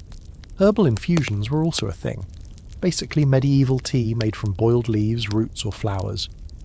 These might have offered some health benefits, especially if boiled long enough to kill off pathogens. But they weren't common in the daily diet unless you were sick, rich, or both. Now picture yourself at a tavern. You order a jug of ale. The mug is wooden, slightly splintered, and still warm from the last guy who used it. You sip. It's sour, slightly yeasty, and weirdly chewy. But it doesn't make your stomach cramp instantly, so you call it a win. You raise a toast to survival, to hydration, and to the genius of brewing as a substitute for water. Everyone clinks their mugs. No one asks for ice. And that, dear listener, is why medieval Europe didn't run on Dunkin', it ran on beer. Hydration was a full-time job, and anything safer than the town well was liquid gold. Up next, we'll dive into the Black Death and its not-so-clean relationship with the hygiene horrors we've been exploring. Plague, panic, filth, and fleas. Because nothing says Middle Ages quite like a pandemic with bonus superstition. So you've been living in a haze of filth, scratching lice, sipping lukewarm ale because the water might kill you. And now you're about to face something that makes everything before seem like a spa weekend. That's right. The Black Death has arrived. Plague time. It's the 14th century and things are about to get a lot worse. And given everything you've already endured, that's saying something. Imagine the scene. It's summer and your town is a little busier than usual. People are acting strange. Whispers on the street. Priests looking more anxious than holy, and that weird guy down the road hasn't been seen in days. Then the bell tolls. Again. And then you hear it. Someone muttering. Another one gone. You don't think much of it until your neighbour's house is boarded shut overnight and someone scrawls a red mark on the door. Suddenly, everyone's face changes. The fear rolls in like fog. You're living in a time when the world doesn't understand germs or bacteria, but they do understand patterns, and they're starting to notice a very dark, very consistent one. First, someone gets a headache. Then they feel feverish, start vomiting, and within days, sometimes hours, their body breaks out in painful swellings, usually under the arms or in the groin. Blackened lumps, buboes, and then they die. Fast. We now know that the Black Death, or bubonic plague, was primarily spread by fleas infected with Yersinia pestis, hitching rides on rats. But medieval folks didn't know that. Their world was built on guesswork, superstition, and theology. To them, it could have been punishment from God, bad air, the alignment of the planets, or even the Jews poisoning the wells, an accusation that led to horrific violence and mass killings across Europe. And now, let's address the big, oozing elephant in the room: hygiene. No, poor hygiene didn't cause the plague, but it absolutely helped it spread like wildfire. Towns were perfect breeding grounds. Waste in the streets, close-packed housing, poor ventilation, stagnant water, livestock everywhere. It was a literal buffet for disease. Rats scurried freely through homes, granaries and markets. Fleas hopped off rodents onto humans without anyone noticing. Add in a few merchant ships bringing infected rats into port and boom, you've got a continent-wide disaster. Some tried to flee to the countryside, but they brought the fleas with them. Others locked themselves inside their homes. A few brave, or doomed souls stayed behind to care for the sick. Most just waited. The death rate was catastrophic. Estimates range from 1/3 to half the population of Europe. That's tens of millions of people. Whole towns vanished. Cities emptied. Fields went unharvested because there were no workers left to reap them. And yet, some people believed cleanliness could help. Not medical cleanliness, but moral cleanliness. You start seeing flagellants, groups of religious zealots parading through towns, whipping themselves bloody in hopes of earning divine mercy. Bathhouses are shut down. Not because people want to stay dirty, but because they're afraid the steam will open their pores and let in the bad air. Remember that miasma theory? It's running the show now. People hang herbs and spices in doorways, burn incense, sprinkle vinegar on the floors, anything to purify the air. Here's a weird and slightly depressing fringe fact. Some people believed strong smells could protect you from the plague. So they walked around holding rotten fruit, sulphur, or even dead animals under their noses. Yep, you read that right. Some people tried to fight the smell of death with more death. It didn't help, but it really captured the medieval vibe. The plague doctors arrive, those beaked-robed figures you've seen in creepy Halloween masks. The masks were filled with aromatic herbs to filter the air, and their long coats were meant to protect them from disease. In theory. But most of these doctors weren't trained physicians. Many were just desperate volunteers or low-ranking officials trying not to die. Their presence was more symbolic than useful. Still, if you saw one walking your street, it meant death was in the air. And then there's the aftermath. The plague didn't just kill people, it destabilized everything. Religious faith was shaken. Social structures broke down. Families abandoned their own sick members. With so many dead, wages went up for surviving workers. Entire villages were left empty. People stopped trusting each other. No one knew who might be next. And when it finally faded, when the worst of it passed, you were left with the staggering silence of loss and a communal trauma that echoed for generations. Scholars continue to debate just how much medieval hygiene practices contributed to the spread. Some argue that people were already taking precautions like quarantines before the word even existed. Others say the sheer filth of cities made plague inevitable once it arrived. The truth, again, probably lies in the messiest middle ground, a world teetering on the edge of disaster, pushed over by disease and held there by ignorance. You, having survived, somehow, walk down a street that looks completely different. It's quieter. Shops are closed. The air is still. Not clean exactly, but the chaos has gone mute. You hold your scarf to your face, not because it helps, but because it makes you feel safer. A few people sweep the doorsteps. Someone throws a bucket of water into the gutter, trying to rinse away more than just physical dirt. Everyone looks thinner, wearier, changed. And the plague, it doesn't disappear. It returns again and again in smaller waves for centuries. But the Black Death was the worst of it, the first and the most brutal, and you were there for it, scratching, sweating, surviving. Now that the worst has passed, we'll take a deep breath and look at how people tried to mask the smells, the filth, and the death itself, with perfume, herbs, and more questionable medical practices that were half hygiene, half superstition. Scent becomes a shield. So prepare your nostrils. We're diving into the world of medieval aromatherapy, whether it worked or not. So, you've survived the Black Death. Barely. You're pale, half deaf from all the funeral bells, and you've aged emotionally about 40 years in 6 months. But you're alive. Congratulations. Now the question becomes, how do you protect yourself from whatever horror comes next? If you're a medieval European, the answer is obvious. Scent. That's right. Welcome to the golden age of medieval aromatherapy, where perfume is less about attracting suitors and more about repelling death, or at least the smell of it. You've probably already got a little herb pouch tucked into your clothing, maybe some dried lavender or mint. Nothing fancy, just enough to keep the world from hitting your nose at full force. But now, in a world freshly traumatized by plague, that pouch becomes your most valuable accessory. If you can't keep the streets clean, you can at least filter the air that reaches your brain. Well, that's the idea anyway. Let's back up. The dominant medical theory of the time, as we touched on before, was miasma, the belief that disease spread through bad smells or corrupted air. It sounds wild now, but to the medieval mind it made perfect sense. The sick smelled bad. So did rotting corpses. So did the streets when they overflowed with waste. Clearly there was a connection. And if bad air made you sick, then it stood to reason that good air might protect you. Enter perfume, not as a cosmetic luxury, but as literal survival gear. You walk into a market and suddenly you're surrounded by the 14th century version of a fragrance aisle. Vendors hawk dried herbs, scented oils, flower waters, incense sticks, and something called sweet bags. Little satchels filled with cloves, rose petals, cinnamon, and anything else that smells stronger than the butcher's runoff. People hang them from belts, hide them in sleeves, or stuff them into pillows. It's not subtle. You're walking around in a giant potpourri sachet, but you're hoping it keeps the bad air, and therefore the plague, away. The really dedicated carry pomanders, round, perforated containers made of silver or brass, filled with a pungent blend of ingredients and often worn like a necklace or clipped to a belt. Think of it as your personal scent grenade. Some even came with multiple compartments for different scents, so you could mix and match. Today, rosemary and clove. Tomorrow, cinnamon and rose.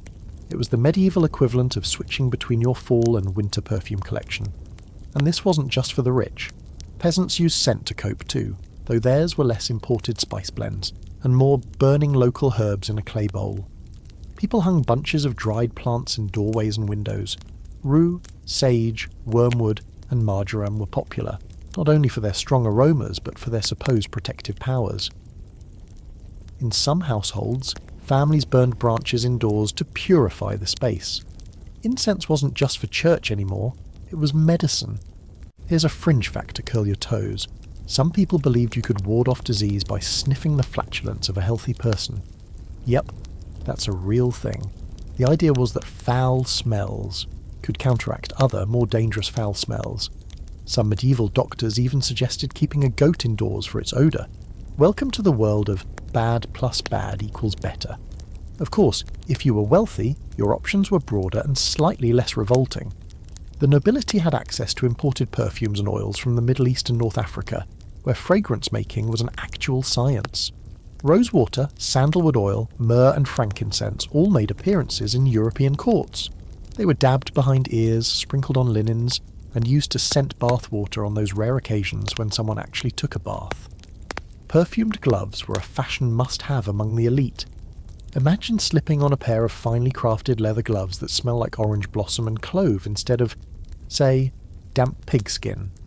It was part status symbol, part self-defense against the air. And if you were feeling especially fancy, you might even perfume your wig, because nothing says, "I've made it," like fake hair that smells like a royal garden instead of boiled rat. But let's not get too dreamy about this. Some of these concoctions were intense. One famous recipe from a plague handbook suggested boiling vinegar with rose petals, mint, rosemary and camphor, then soaking a sponge in it and carrying it around to sniff. Sound reasonable? Well, they also recommended adding crushed emeralds or unicorn horn if you had some lying around. Because why not? Science was more of a feeling. This is where we hit the scholarly debate. Did these perfumed defences actually help? Most modern historians agree that while scent-based protection didn't stop the spread of plague, it might have helped people avoid some airborne irritants, especially in a world full of smoke, mould and general decay. Plus, boiling herbs and vinegar to make infusions often meant people were also boiling their water, a subtle and unintended sanitation benefit. And psychologically, these scents probably mattered more than we give them credit for. When the world feels out of control, having a little pocket of rose-scented order can be a lifeline. You might not be able to stop death from knocking on your neighbour's door, but you can fill your room with the smell of cloves and convince yourself you're doing something useful. It's human, it's desperate, and it's kind of beautiful in a tragic lavender-scented way. Even medical practitioners bought into it. Doctors burned herbs in sick rooms to cleanse the air. Hospitals and monasteries sometimes sprinkled floral water on floors. Apothecaries made good money selling fragrance blends advertised as plague preventatives. Entire booklets were written about what smells to carry during an outbreak, with elaborate instructions about when to sniff, what to burn, and how to cleanse your home using nothing but time and determination. So here you are, walking through your plague-ravaged town, pomander swinging at your side, sleeve perfumed with a mix of vinegar and crushed herbs. You pass a pile of dead rats and barely flinch. Your scent shield is holding. Maybe it's helping, maybe it's not.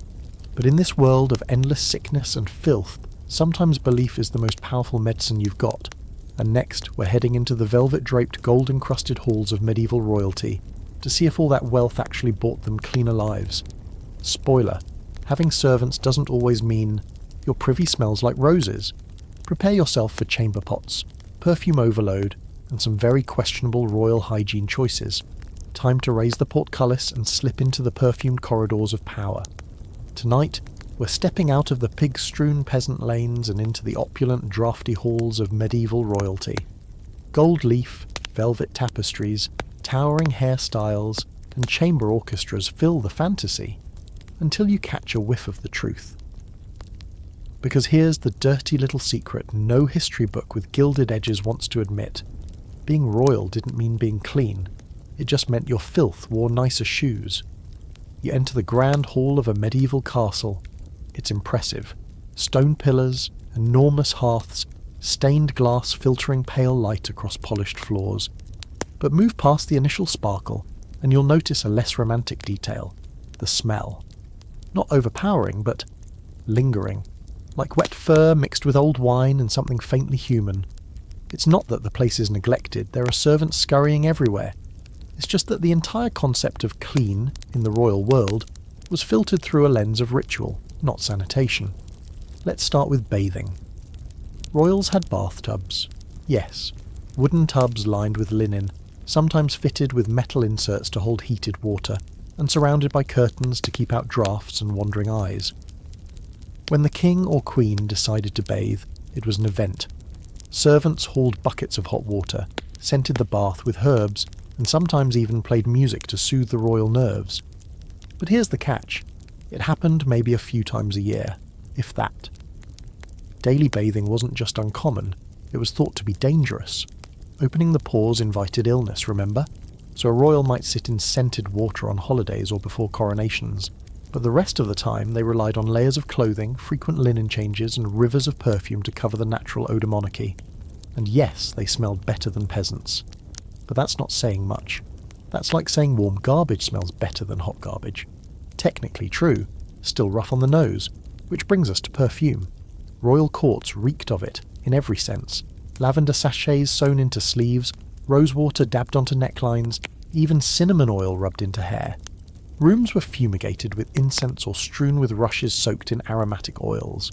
But these weren't just pleasant touches, they were necessary. Because beneath the satin and gold thread was a body that hadn't touched soap in weeks, wrapped in layers of sweat-absorbing linen and wool. And beneath that, possibly lice. Now let's talk chamber pots. Every royal had one, often crafted of porcelain or pewter, sometimes even gilded with gold, because nothing says king like pooping into a treasure. These pots were kept under chairs, tucked behind curtains, or carried discreetly by servants. If the king had to go in the middle of a long council meeting, he didn't leave the room. He just moved to a quiet corner and did his royal business. There are actual accounts of courtiers carrying on conversations while someone relieved themselves nearby. Privacy wasn't a priority. Efficiency was. And who cleaned those pots?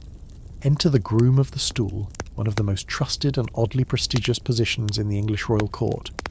This lucky individual was in charge of assisting the king with his bathroom needs, everything from preparing the chamber pot to wiping if necessary. It sounds humiliating, but the role came with immense political power. Why? Because no one spent more private time with the king. The groom heard secrets, gained trust, could whisper advice no one else dared speak. That's medieval politics, folks. The closer you are to the throne, the closer you are to the toilet. Sleeping arrangements weren't much better. Royal beds were massive, elaborately carved, and often filled with layers of blankets, fur and linen, but they were still susceptible to fleas and lice. A queen's hairpiece might be a marvel of pearls and architecture, but it was also a 5-star resort for parasites. Wigs and headdresses were powdered and perfumed but rarely cleaned. People often wore linen caps or coifs under their fancy headgear, swapping them out instead of washing the outer layer. So yes, the crown sparkled, but the scalp underneath, less so. And let's not forget laundry. Royals didn't do it themselves, obviously. They had entire departments, washerwomen, fullers, starchers, whose job was to clean, press and scent royal garments. Linens were washed more frequently than outer garments. Undergarments might be changed every few days. Cloaks and gowns were spot cleaned or aired out. But washing a full velvet robe, that was risky. The dyes ran, the fabric shrank. Better to just spritz it with rosewater and pray. Here's a weird little fringe fact to tuck into your perfume pouch. Some nobles used vinegar-soaked sponges as early deodorant. They dab under their arms or on their feet to cleanse the skin. Did it work? Barely. But it smelled better than uncut armpit. Now, scholars debate how much royalty cared about cleanliness. Some argue that kings and queens saw hygiene as a sign of moral purity. Others suggest that cleanliness was strictly ceremonial, like purifying your hands before mass, but ignoring the toenail colony growing in your velvet boots. There are written records praising queens for their purity and freshness, but these may be more about symbolism than scent. After all, you didn't tell the queen she smelled like old cheese, not if you valued your head. Still, there were efforts. Some monarchs had personal bathhouses or private gardens where they could soak in herbal waters. Queen Elizabeth reportedly had her own soap made, and Louis XIV of France, while famously perfume-soaked, also owned a gold toilet. But owning fancy hygiene tools didn't mean using them regularly. Royalty had the option to be clean. They just often chose to cover the stench with silk and incense instead. So as you leave the royal chambers, past velvet drapes that have absorbed centuries of perfume, sweat and political panic, you come to a realization. Being royal in the Middle Ages meant living large, dressing fine and smelling slightly better than average. It was hygiene by proxy, by perfume, by sheer force of will. And somehow it worked. No one dared complain, not to their face anyway. Next, we'll sneak into the quiet cloisters and echoing corridors of medieval monasteries, where surprisingly some of the cleanest people in the Middle Ages were living quietly, praying daily and washing their hands more than anyone else. Bring your candle and your curiosity. It's time to meet the monks. So far, we've waded through muck, plague and perfumed privilege, but now we're stepping into a place that might, just might, offer you a brief moment of relief. Welcome to the monastery. In the middle of the chaos and filth of medieval life, these quiet, incense-scented spaces stood apart, not just in faith, but in hygiene. That's right.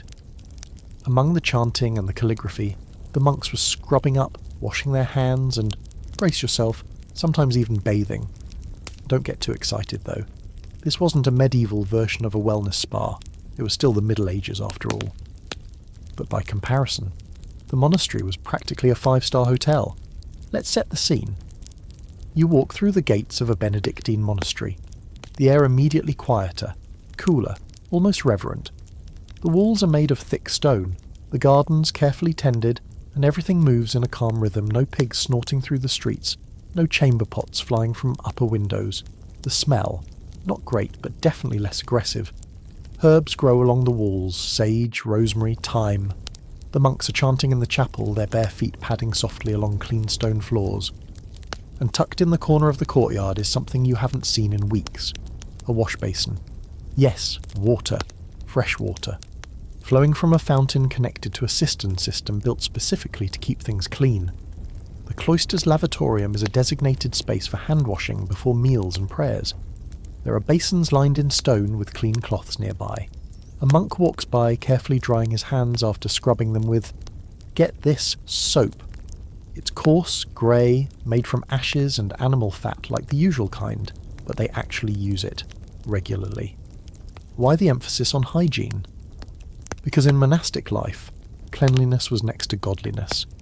The rule of St. Benedict, a kind of medieval manual for monastic living, emphasised bodily cleanliness not out of vanity, but discipline. The body was a vessel. Keeping it clean was a sign of spiritual order. So monks developed routines around washing, hands, feet, even communal bathing on certain days of the week. In some orders, weekly foot washing was a ritual of humility and brotherhood. You'd kneel, gently clean another monk's feet and dry them with care. It wasn't just hygiene, it was service. Now don't get carried away thinking this was a soap commercial. Bathing was still occasional, once a week if you were lucky, and sometimes just during major holy days. But when it happened, it was more organised and respectful than in the outside world. Some monasteries had designated bathhouses, with heated water and private stalls. You might soak in a wooden tub in silence, surrounded by candlelight and the smell of mint leaves floating in the steam. Okay, maybe that's a stretch, but by medieval standards, it was practically luxury. And then there's laundry. Yep, the monks did that too. Most monastic communities had a laundress or lay brother whose job was to wash the robes and linens, and they didn't wait until their robes could stand up on their own. Monks had multiple changes of simple clothing, tunics, scapulars, and habits made of wool or linen. These were washed, aired out, and mended regularly. Monks were often cleaner than nobles, if only because their lives were rigidly structured and surprisingly practical. Here's a fun fringe detail. Many monasteries had latrines with running water, real plumbing of a sort. Waste from toilets would be carried away through stone channels, often into nearby rivers or fields. The monks of Cluny Abbey in France had one of the most sophisticated sanitation systems of the era. Think of it as medieval indoor plumbing, built by guys in robes who spent their free time copying manuscripts and debating theology. There's a scholarly debate, of course, about how universal this cleanliness was. Some argue that monasteries were consistently ahead of the curve in hygiene. Others point out that standards varied wildly depending on the order, the wealth of the monastery, and the location. A remote hilltop hermitage wasn't going to have the same plumbing as an urban abbey with royal sponsorship. But generally speaking, monks took cleanliness more seriously than the average medieval citizen. The motivation wasn't just health. Monastic life was all about order. Cleanliness was a reflection of that order, a way to maintain discipline and spiritual focus. If your body was in chaos, how could your mind be at peace? Monks weren't aiming for physical beauty. They were aiming for inner calm. But it turns out washing your face and trimming your nails helps with that. And let's not forget the nuns. Medieval convents often had the same, if not better, hygiene practices than male monasteries. Nuns grew herbs for soaps and salves, cared for the sick, and practiced regular washing rituals. They weren't spending their days swooning in towers. They were scrubbing, rinsing, and praying in equal measure. You watch as a monk carefully trims the wick of a candle near the lavatorium. He notices you staring at the wash basin like it's a holy relic. He smiles and nods as if to say, yes, this is normal here. And for the first time in weeks, you feel like you're not being silently hunted by a swarm of parasites. You could live here, you think. Quiet mornings, clean robes, no chamber pots flying overhead, but don't get too comfortable. Monastic life was strict, repetitive, and not without its own share of grimness. Silence was enforced, food was simple, comfort was limited, and while you might stay physically cleaner, you'd better get used to praying 6 times a day and never seeing your family again. Hygiene came at a price. Still, as you leave the monastery, you feel lighter, fresher, like the dirt of the outside world hasn't quite settled back on your skin yet. You've glimpsed the possibility of cleanliness in a time of grime, and though the monks may not have had the science we do today, they understood something crucial. Order, ritual, and the occasional bath can go a long way toward keeping the chaos of the world at bay. Next, we'll leave the cloister behind and go knocking on the apothecary's door to see what passed for medical hygiene in a world where your barber was also your surgeon. Spoiler, it involves leeches, pus, and a healthy dose of terror. Say goodbye to the quiet calm of the monastery, because we're heading into much messier territory, literally. Tonight, you're off to see a medieval doctor. Or is it a barber? Maybe an apothecary. Could be all three rolled into one. That's the fun part about healthcare in the Middle Ages. Everyone's job description was suspiciously flexible, and most procedures involved blood, heat, screaming, or all three. So if you're feeling a little under the weather, maybe a touch of fever or a strange growth on your leg, brace yourself. The medieval version of medical hygiene is about to make modern hand sanitizer look like a miracle from the heavens. Let's start with the basics. You walk into a physician's chamber. It smells of musty herbs, candle wax, and faintly of something that may have been alive yesterday and isn't now. The doctor, who may or may not have any formal training, greets you in a long robe, covered in what he claims is scholarly dust from his books, but might actually be patient residue. He doesn't wash his hands because no one does. Germs, not a known concept. Cleanliness isn't even in the top 10 of his concerns. He's more worried about your humours. Ah yes, the 4 humours: blood, phlegm, black bile, and yellow bile. According to medieval medical theory, your body is a bubbling stew of these fluids, and illness happens when they're out of balance. You're coughing? Clearly too much phlegm. Melancholy? Probably an excess of black bile. This logic forms the entire basis of diagnosis and treatment for the next several centuries, so buckle in. The physician studies your face, sniffs your breath, maybe even tastes your urine. Yes, tastes, and announces you need to be bled. And this isn't metaphorical. He grabs a lancet, possibly the same one he used yesterday, and slices into a vein in your forearm, letting your blood flow into a ceramic bowl. No gloves, no sterilization, just raw exposure to whatever mystery is clinging to that blade. You're meant to bleed until you feel lightheaded, because that means the bad humours are leaving your body. In reality, you're just on the verge of passing out. But that's medicine, baby. If your illness seems more serious, or if you're wealthy enough to be worth extra effort, he might apply leeches. These aren't metaphorical either. Real, squirming, slippery leeches applied directly to your skin to suck out the corrupt blood. They're stored in little jars or sometimes just a basin under the bench. No one sanitizes them. They're reused. You try not to vomit while one of them twitches on your ankle. Now let's say the problem is skin deep. Maybe a boil, an abscess, or something vaguely oozing. The doctor might lance it, again with that same knife, and then pack it with a poultice of herbs, bread soaked in wine or animal dung. Yes, dung! Some believed it had healing properties, especially when mixed with honey or fat. Spoiler, it didn't, but it gave the wound a nice earthy bouquet and probably introduced several new infections. Meanwhile, barbers were handling everything from haircuts to tooth extractions to amputations. They were your go-to guys for bloodletting, blistering, and any other minor or major procedures. You sit in a chair, they roll up your sleeve, and moments later you're watching a surprising amount of your insides become your outsides. If you're lucky, the wound gets wrapped in a relatively clean cloth. If you're really lucky, you don't get gangrene. And here's a fun fringe fact. The famous red and white barber pole? That's a direct reference to blood and bandages. The white represents the clean bandages, the red is for the blood-soaked ones, and the pole itself, that's because patients used to grip a wooden staff during procedures to keep their veins prominent. Yes, it's basically a historical symbol for open wound here. Now let's talk about apothecaries, the medieval version of pharmacists.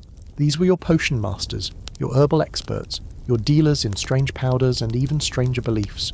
You walk into a cluttered little shop, shelves lined with jars labelled in Latin. There's dried fox lung, powdered horn, crushed pearls, and all manner of roots and barks. Need something for a cough? He hands you a syrup made from violets, honey, and a touch of opium. Upset stomach? Try a tincture of wormwood and wine. Is any of this clean? Not exactly. Ingredients are often stored in open containers, stirred with reused spoons and measured by eyeball. but it smells medicinal, so that's something. There's a scholarly debate about how effective these remedies were. Some historians argue that medieval medicine, though flawed by modern standards, had its successes, especially in monastic infirmaries where herbal knowledge was more refined. Others point out that much of it was guesswork, superstition, and trial and error with very little understanding of infection or hygiene. Infections were rampant, surgery was a last resort, an open wound was an invitation to death. And sanitation in hospitals, if you can call them that. Early hospitals were more like hospices, places to die with dignity rather than places to be healed. Beds were packed together, linens were rarely changed, and the same tools were used from patient to patient. A hospital might be housed in a former church or monastery, with more prayers than procedures, and if you did need an operation, no anaesthesia, just a cloth to bite down on, and a priest whispering in your ear. Some orders, like the Knights Hospitaller, maintained more disciplined, cleaner facilities. But for the most part, medieval healthcare was messy, bloody, and wildly inconsistent. You could survive smallpox and then die of a blister. You could go in with a headache and leave without a limb. You leave the apothecary's shop clutching a small bottle of something labelled in barely readable script. It smells like vinegar and pine resin. Maybe it'll help, maybe it'll kill you. Either way, your doctor's hands never touched water. The scissors still have someone else's blood on them, and the floor is a mosaic of old fluids. You feel not better, but definitely more aware of your mortality. So as you stumble back into the street, a little paler than before, you start to think that maybe those monks had the right idea. Wash your hands, trim your nails, eat some herbs, and pray a lot. Because in the world of medieval medicine, the greatest miracle might have been survival. Next, we're heading back outside, where the pigs roam, the chickens strut, and the town square doubles as a petting zoo with a sanitation crisis. Time to explore the symbiotic, smelly relationship between medieval townsfolk and their livestock roommates. Just watch where you step. You've just left the apothecary, leaking from at least one place, your pouch lighter, your dignity slightly wounded. You'd like to limp home in peace, but unfortunately, you're sharing the road with a small herd of goats, 3 chickens, 1 suspiciously feral-looking pig, and a cow with judgmental eyes. Welcome to the medieval town square, a place where livestock weren't just background scenery, they were your co-workers, roommates, and in some ways, public health hazards with hooves. Let's start with pigs. You know, the ones rooting around in the gutters, occasionally knocking over a cart and very possibly tripping someone important. They're not strays, they belong to people. In many medieval towns, families kept pigs as walking garbage disposals. They ate kitchen scraps, spoiled vegetables, and yes, sometimes even human waste. Anything that fell on the ground belonged to the pigs, and the pigs were very, very efficient. That's great for your composting strategy, not so great for your shoe cleanliness, and they didn't stay in pens. Urban pigs were known for their freedom of movement. They'd trot right through open markets, squeeze under tables, and occasionally root around the edges of a church. Some cities tried to ban them from streets. Paris passed a law in the 14th century forbidding pigs from roaming free, but enforcement was spotty, and honestly, who was going to argue with a pig the size of a barrel? Then there were chickens. Constant, flapping, noisy chickens. Every household seemed to own at least 2, usually more. They provided eggs, and if they stopped doing that, they became dinner. But while they were alive, they had free rein of the streets, pecking at fallen grains, chasing bugs, and naturally leaving behind little gifts wherever they went. No one was scooping it up. You just hoped it would dry out fast and blend into the dust. Cows were less common inside towns, but not rare. Wealthier families might own one and keep it tethered behind the house, which was, let's be clear, not far from your front door. You could be gossiping with your neighbour and suddenly hear a low moo right behind the wall. Cows meant milk, which meant cheese and butter, which meant the occasional bonus income at the market. But they also meant large, wet piles of cow pie, which everyone tried very hard not to step in, or fall in, or accidentally track into the church. Goats were also part of the equation, scrappy, noisy, and entirely too clever. They could escape pens, jump fences, and occasionally climb places they had absolutely no business being, like rooftops. They provided milk too, and occasionally meat, but mostly they existed to chew on things you didn't want them to chew on, like laundry, parchment, and small children's hair. And of course, let's not forget the dogs. Not pets, really. More like scavengers that lived among humans. They fought each other in the streets. barked at pigs and followed fishmongers around like furry shadows. Some were technically owned, but few were trained. They ate whatever they could find: bones, scraps, things best left undescribed. Occasionally they got into fights that left someone bleeding, and on rare but memorable occasions they went full feral and had to be put down, usually with a stick or a brick. Cats were less common in town centres, more associated with barns and granaries, where they earned their keep by murdering rats. They weren't universally loved. In fact, during certain centuries, cats, especially black ones, were associated with witchcraft and driven out or killed, ironically allowing the rat population to spike, which, in turn, helped diseases spread faster. So yes, your ancestors' war on cats may have accidentally helped the Black Death. Oops. Now, here's a weird little fringe fact that says everything about how medieval people saw animals. Some towns put animals on trial, like actual trials. If a pig killed a child, it could be arrested, put on trial and executed. There are court records from the 14th and 15th centuries showing pigs being hanged for murder. Sometimes they were even dressed in tiny pig-sized outfits for the courtroom. You're laughing now, but this was dead serious. The line between human and animal law was blurry when you shared the same space, the same diet, and, let's be honest, the same hygiene standards. But back to the streets. With animals everywhere, you might be wondering how anyone managed to walk through town without stepping in something revolting. The answer? They didn't. The streets were a constant obstacle course. You learned to step lightly, watch for piles, and always keep a corner of your tunic free to wipe your shoes. And during market days, it got worse. The town square turned into a blur of hooves, claws, wings, and people trying to sell bread while dodging droppings. Some towns tried to regulate it. There were street sweepers, real jobs, who cleared the worst of the filth. Some cities imposed fines on owners who let animals run wild, but again, enforcement was inconsistent. A wealthy merchant could bribe an official to ignore his goat problem. A poor woman with a prize pig might take her chances, and honestly, most people just accepted it. If you lived in a medieval town, you learned to live with the animals. They were part of the rhythm of life. Annoying, useful, stinky roommates who never paid rent and always peed on the floor. There's an ongoing scholarly debate about just how integrated animals were into medieval urban planning.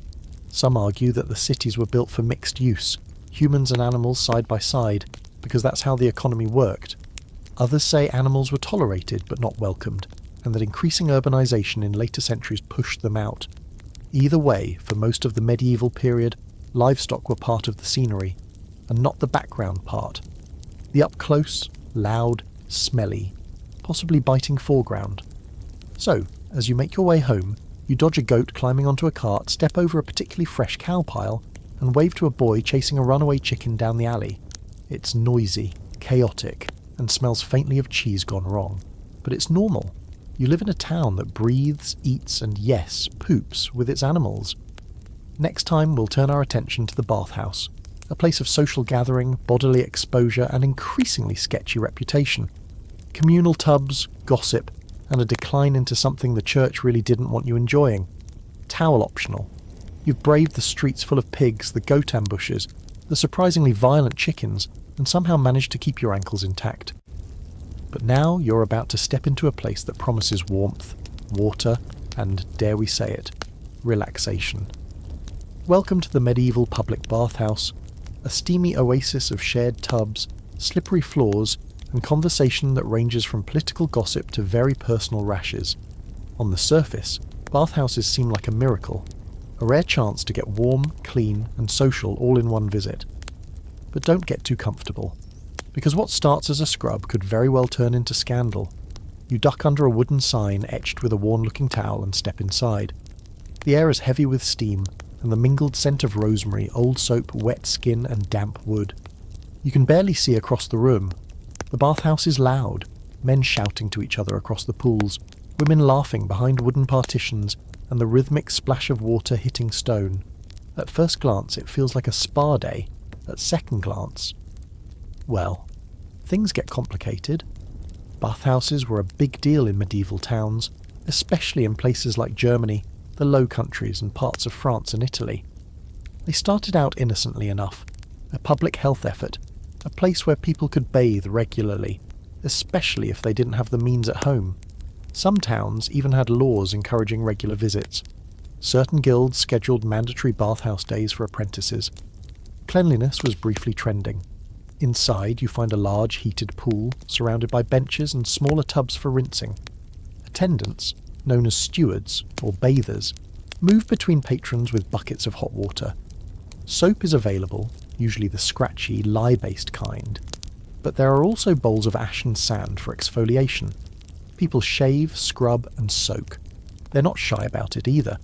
Bathhouses were usually communal and co-ed. Yes, men and women in the same space, often bathing together. Modesty existed, but not in the way you're used to. You glance around and realise most people are at least partially clothed. Linen bathing shifts or loose wraps are common, but they don't do much, and not everyone bothers. In some bathhouses, full nudity is just part of the atmosphere, and that's where things get steamy, both literally and metaphorically. As bathhouses grew more popular, their reputation began to change. The line between a place to wash and a place to entertain blurred. Private rooms were added, partitions went up, attendants offered more than just hot water. Soon, bathhouses were doubling as brothels, or at least as convenient meeting spots for less than chaste rendezvous. You come in for a rinse and leave with a venereal souvenir, or possibly a scandal. The church naturally hated this. At first, they tolerated bathhouses because cleanliness was tied to morality. But by the late medieval period, bathhouses were seen as dens of sin. Preachers condemned them from the pulpit.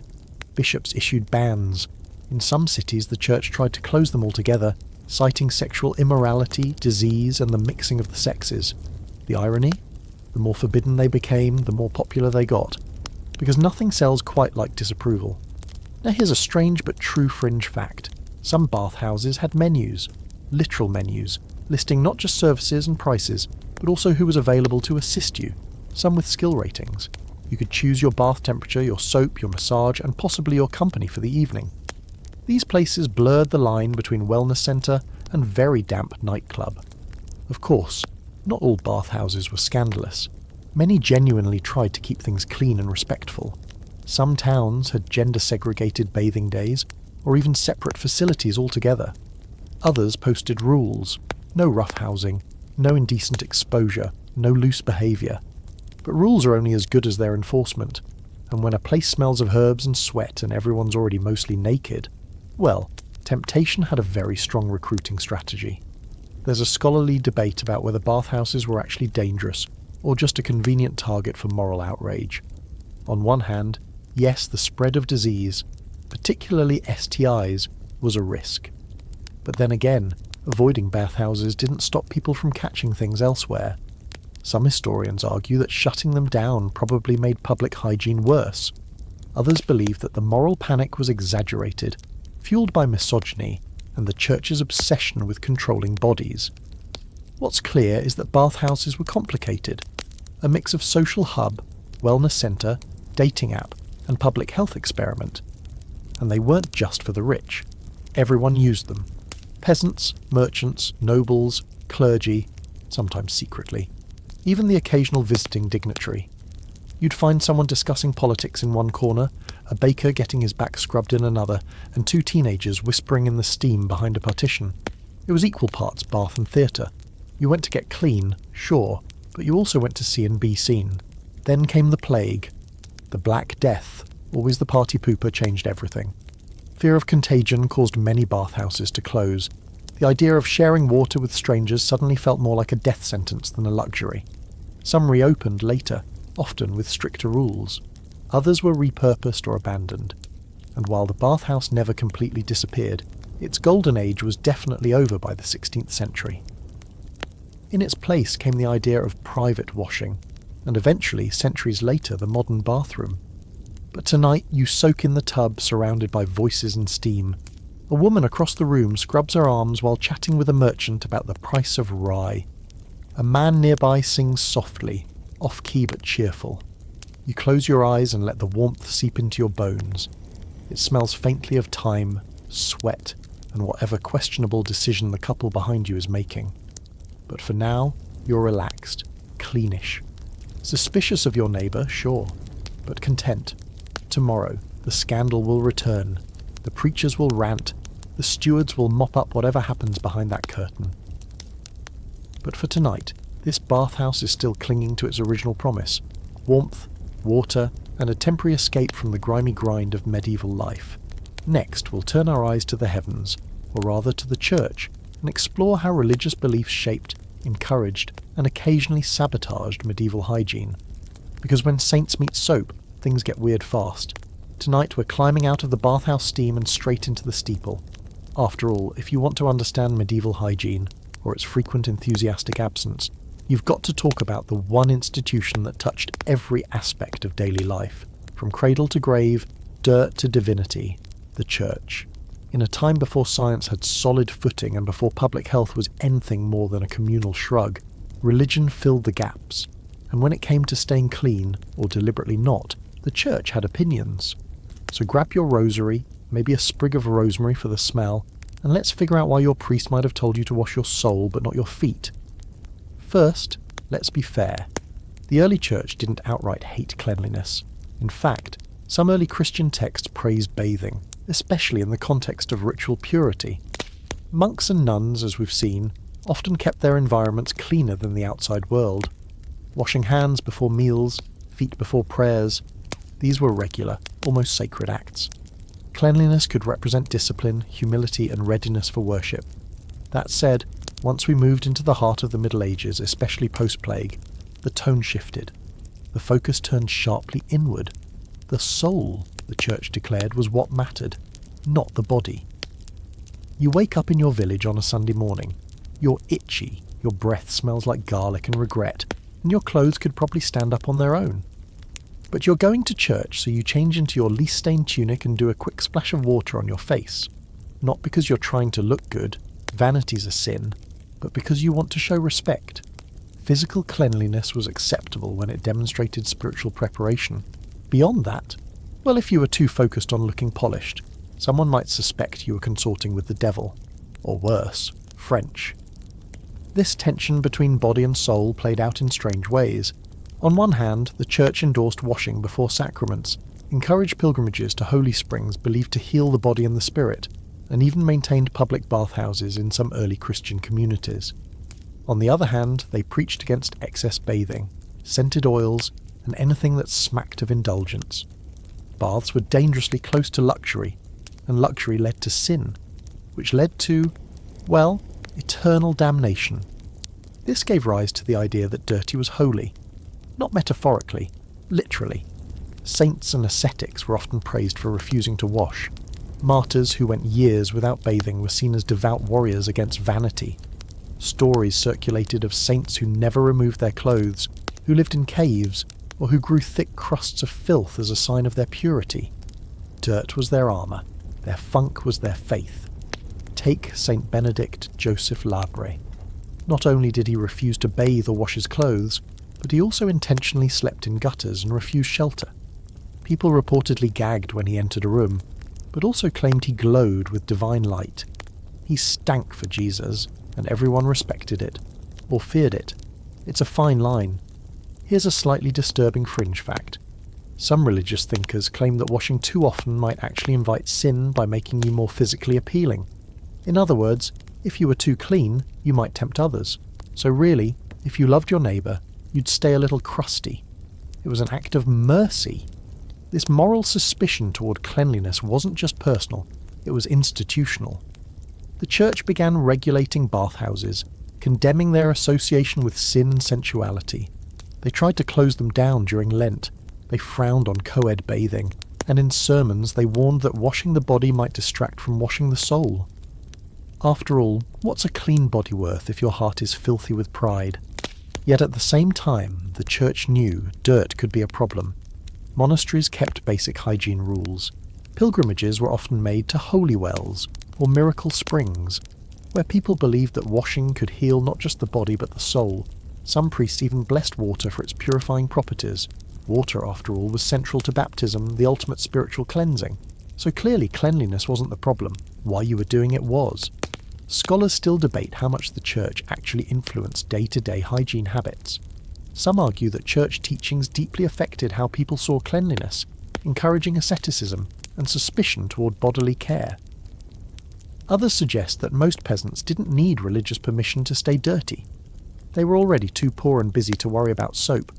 The sermons may have reinforced what was already happening rather than creating it. After all, if your only set of clothes hasn't been washed in weeks, it's comforting to hear that God doesn't mind. And yet, there were exceptions. During outbreaks of disease, some clergy advocated for more frequent hand-washing, burning of herbs, and even quarantine, a practice that began in monastic infirmaries long before secular authorities caught on. Hospitals run by religious orders were often cleaner than their non-religious counterparts. There were even saints associated with healing and cleanliness, like Saint Roch, who was said to have miraculously survived the plague, and was often depicted with a sore on his leg and a loyal dog licking it. Odd, but hey, it sold a lot of candles. Still, you couldn't escape the overall vibe. Too much concern with your body was dangerous. It was the shell, not the soul. Let it rot. Let it smell. Salvation was a spiritual matter, and if you stank your way into heaven, all the better. As you leave church, the sun's already high. You pass a beggar who hasn't bathed in months and is clutching a wooden cross. A few children play near the fountain, splashing each other with water from a barrel that's probably not safe to drink. The priest, freshly done with his sermon about humility, sneezes into his sleeve and wipes it on his cassock. It's all very medieval. The sacred and the filthy coexisting without complaint. And now we turn toward the stranger corners of this religious relationship with hygiene, where holy dirt was believed to cure disease, miracle water healed the blind, and pilgrims dragged themselves through muck to prove their faith. It's time to get spiritual and sticky. By now, you've come to accept that medieval hygiene wasn't just about dirt and soap. It was about belief. Faith seeped into everything. Food, medicine, and yes, even filth. And now we've arrived at one of the strangest, most pungent intersections of all. The mystical zone where people believed that holy grime could heal, mud could purify, and water, if touched by the right saint or miracle, could reverse death itself. Welcome to the realm of miracle baths, sacred sludge, and divine bodily fluids. If you weren't itchy before, you probably will be now. You've heard of pilgrims dragging themselves across Europe to reach relics and shrines. What you might not know is that many of these sacred destinations were wet, muddy, or just outright sticky. Healing springs dotted the landscape, often located near sites of alleged miracles. The water there was believed to hold divine power, not because it was clean, but because it had touched something, or someone, holy. Saint bathed here? That spring now cures leprosy. Virgin Mary appeared nearby. This puddle now fixes blindness. And if you thought boiling the water was necessary, guess again. Holiness was expected to take care of germs, so you arrive at one of these holy wells. Maybe it's St Winifred's Well in Wales, or a lesser-known spring bubbling out from under a mossy chapel. Pilgrims are gathered around, dipping cups, filling jars, splashing it on their faces. Some submerge entirely, others just rub the water on afflicted limbs. You watch as a man with a limp climbs into the chilli basin and prays while shivering violently. Whether he's healed or not is questionable, but faith isn't really about outcomes, it's about the effort. Nearby, a woman is scooping up mud from the banks and carefully rubbing it on her swollen knee. You ask why. She tells you this earth is blessed, since someone or other once lay in this dirt and now it's holy. You nod respectfully and try not to think about the rats you saw earlier. The mud smells like peat and hope, and that's enough.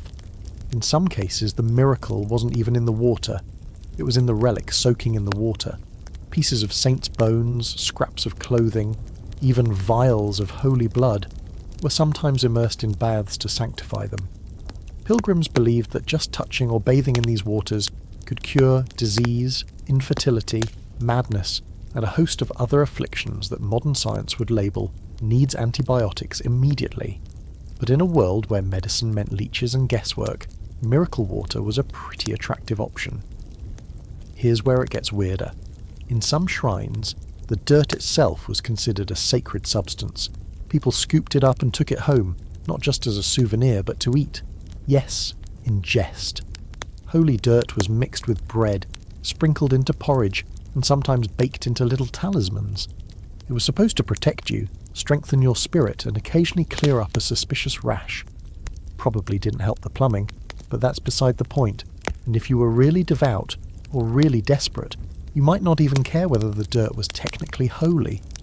There are stories of pilgrims crawling through the mud around a holy site, believing that the act of suffering itself was redemptive. If you emerged caked in filth, bruised, sore, and sobbing, you were closer to God. Mud became a kind of spiritual armour, and in a society where pain equalled piety, wading through sludge was just another way to prove your worth. Let's not forget about sweat relics either. These were cloths believed to carry the sweat or bodily fluids of saints. Kept in reliquaries, or used to anoint the sick, they were considered potent spiritual medicine.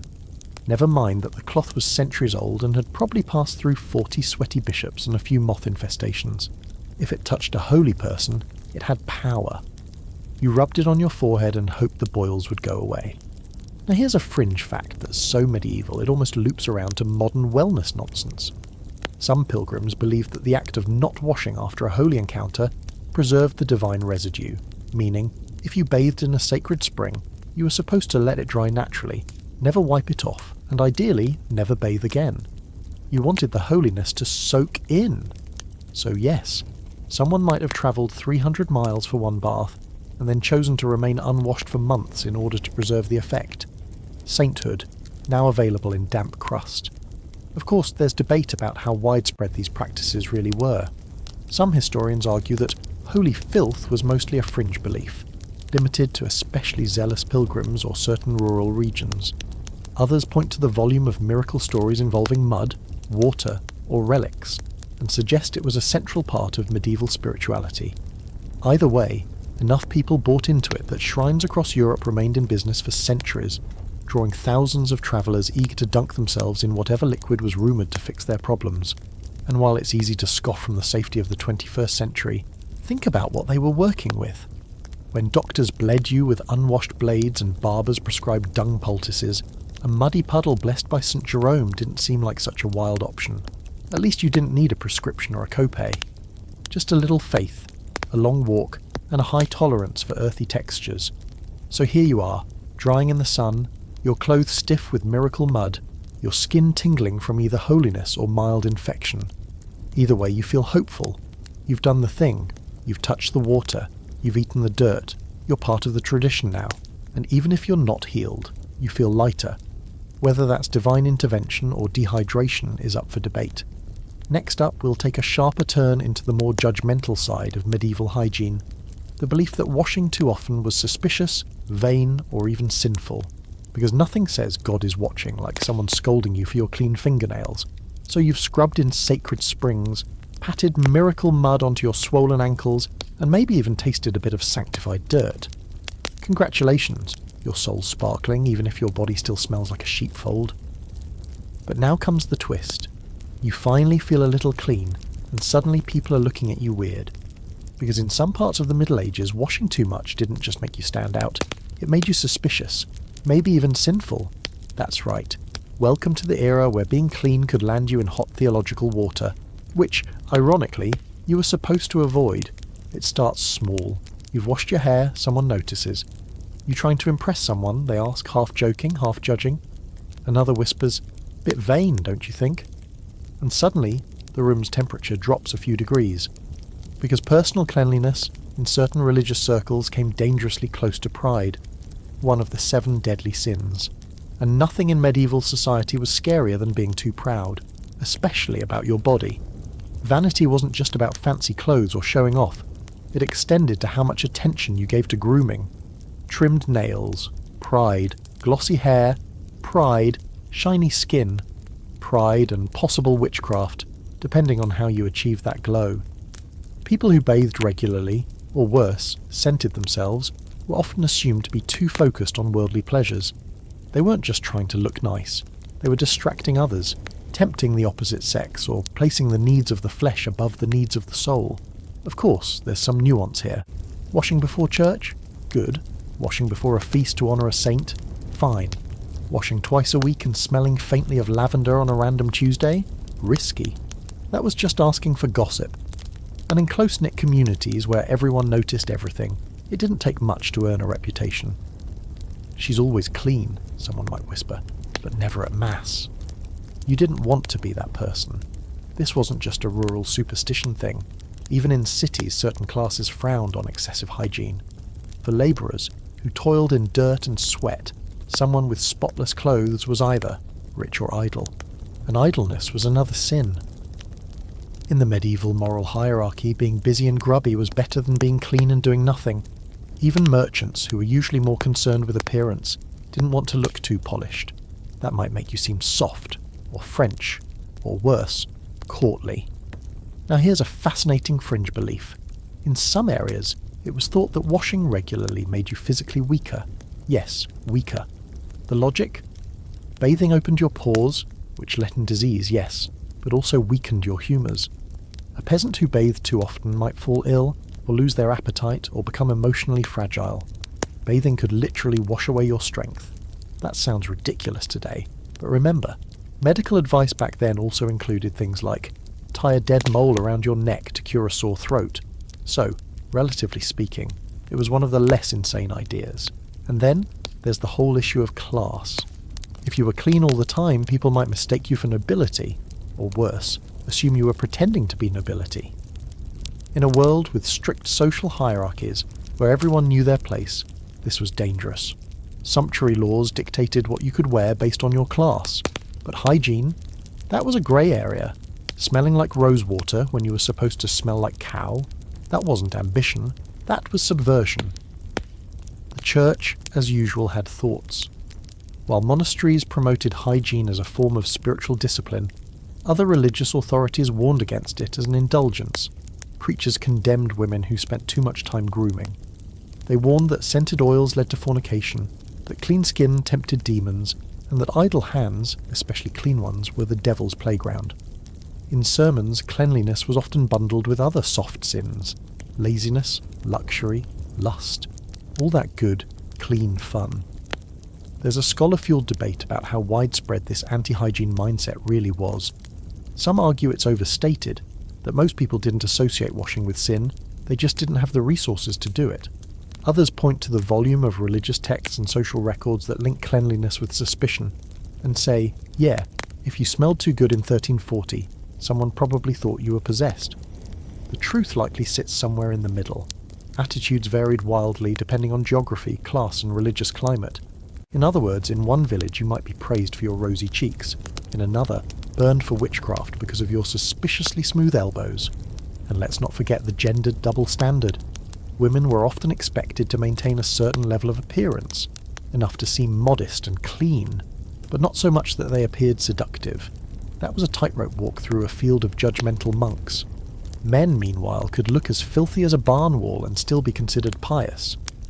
A muddy tunic on a man was a sign of labour and humility. On a woman, it could mean she was lazy, or worse, unruly. But if she tried to clean up, vain. You literally couldn't win. So you, being reasonably self-aware, start adjusting your routine. Maybe don't wash your hair too often. Don't wear herbs on your sleeves unless there's a holy day. And if someone compliments your clean hands, you quickly mention that it's only because you were kneading dough for the poor. And then you whisper something about penance, just in case. Still, people found ways to stay at least moderately clean without attracting attention. They rinsed their faces in private.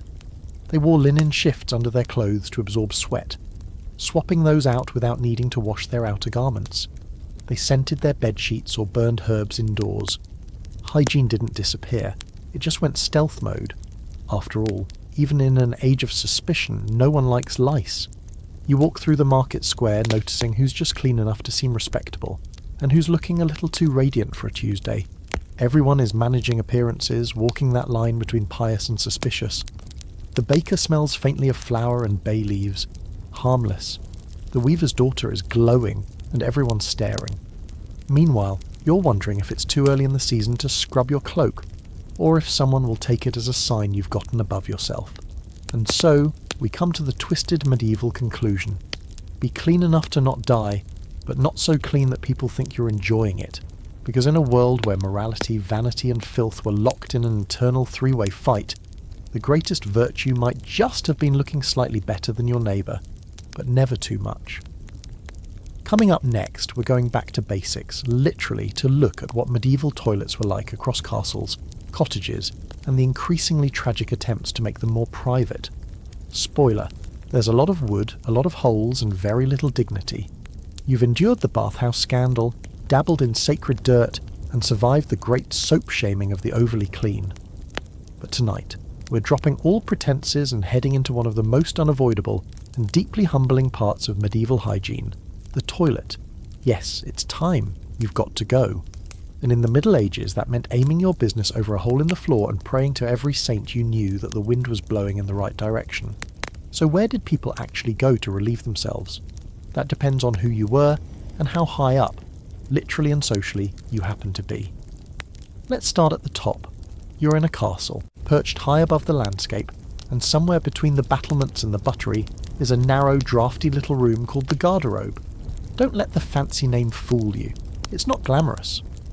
This was the castle toilet, a tiny chamber built into the outer wall with a stone or wooden seat and a vertical shaft that dropped your offerings directly into the moat or pit below.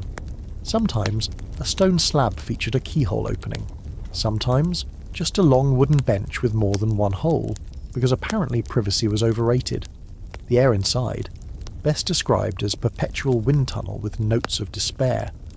There's a reason these rooms were built into exterior walls, ventilation. But even with a breeze, it was not a pleasant place. Cold in the winter, steamy in the summer, and always echoing with the gentle sound of waste meeting the side of a wall 40 feet below. Occasionally, unfortunate engineering meant waste pooled in corners or splashed back. You quickly learned to sit with caution. Now here's the fun part. People sometimes stored their clothes in the garderobe. Yes, stored. The ammonia-rich environment was believed to repel moths and lice, so hanging your cloak in the poop room was, oddly enough, part of your laundry strategy. This is the kind of historical detail that's both horrifying and brilliant. You smelled like medieval Febreze, dung-scented but moth-free. If you weren't royalty, or lucky enough to be living in a stone fortress, your situation got more basic. Most peasants used pits dug in the backyard or communal privies shared by several families. These were simple affairs. A wooden bench with a hole, balanced precariously over a pit that was dug, used, filled, and then, ideally, covered over and moved. No flushing, no separation of solids and liquids, and absolutely no dignity if the wind shifted. Many of these pits were just feet away from where people cooked, cleaned and slept. Sometimes there was a curtain, sometimes not. Children were expected to use them from a young age, and if you were working the fields or travelling, nature was your bathroom, a hedge, a tree, the side of a road. Anywhere you could squat discreetly and hope you weren't sitting in yesterday's leftovers. Public areas in towns had cesspits, often built beneath or beside buildings. These collected the waste from homes via wooden or ceramic pipes. Think of them as medieval plumbing minus the hygiene. These cesspits needed regular emptying, a task handled by some of the unluckiest people in history. Gong farmers. They worked at night, armed with shovels, buckets, and absolutely no sense of smell left. They were paid relatively well, probably because no one else wanted the job, and were sometimes legally required to live apart from others, which feels both cruel and completely understandable. Let's pause for a fringe fact that will make you question every antique you've ever admired. Some medieval people reused toilet brushes. These were bundles of rags or moss on a stick, dipped in water and, yes, shared. Public latrines often had a communal sponge or cloth on a stick sitting in a bucket of vinegar or salt water. Effective? Maybe. Sanitary? Not even remotely. You might be wondering, what about toilet paper? Short answer, nope. Long answer, people used whatever was available. Straw, moss, hay, leaves, wool scraps if you were fancy. Smooth river stones were a favourite in some regions, and in really desperate times, your own hand. Washed afterward, of course, with luck, if there was a bucket nearby. There's a bit of academic disagreement on just how filthy medieval toilets really were. Some archaeologists point to surprisingly advanced waste management in certain cities, with multi-chambered cesspits and early attempts at sewer systems. Others emphasise the sheer volume of human waste left to fester in alleys, behind houses, and even on stairwells. The reality likely varied wildly depending on location, wealth, and the season. One thing's for sure, none of it smelled good. Speaking of cities, let's not forget the urban outhouse nightmare. In crowded towns, many buildings shared latrines that drained into open trenches or the river. Waste might travel through rudimentary wooden channels, meaning if you lived downhill, well, you got more than just runoff during a rainstorm. The Thames in London, for example, was notorious for carrying more than water, and while people tried to use night soil collectors to haul it away, enforcement was loose, and dumping waste into the street was depressingly common. You're walking through one of these towns now, tiptoeing down a narrow lane, when a voice shouts from above, "Gardyloo!" That's your cue to jump. A chamber pot is being emptied from the second floor. You move just in time to avoid a splash, but your boots aren't so lucky. They squelch with every step now, and you make a mental note to burn them later. Despite all this, the need for privacy grew. By the late medieval period, some wealthier homes included enclosed privies, small wooden or stone rooms tucked away from the main quarters. They often emptied into cesspits or directly into moats, because why not turn your castle's best defence into a toilet? Some even featured early attempts at flushing systems using rainwater channeled from the roof. Innovation, thy name is desperation. Still, no matter how sophisticated the architecture, the reality of medieval toilet time remained stubbornly grim. It was cold, awkward, smelly, and almost always risky. Spiders, rats, and unfortunate splinters lurked in dark corners. Falling in wasn't just the stuff of nightmares. It actually happened. And if you had digestive issues, well, good luck finding a second hole. Most guardrobes weren't designed for group therapy. As you finish your business, carefully, quickly, trying not to make eye contact with the spider in the corner, you realise something. Medieval hygiene wasn't just about survival. It was about adapting, constantly, to a world that refused to make anything easy. Even using the toilet was an exercise in creative problem-solving and lowered expectations. And next, we're diving into something even more stomach-turning. The many charming, creative, and occasionally terrifying uses of urine in medieval hygiene. Yes, pee. They washed with it. They cleaned with it. Some even drank it.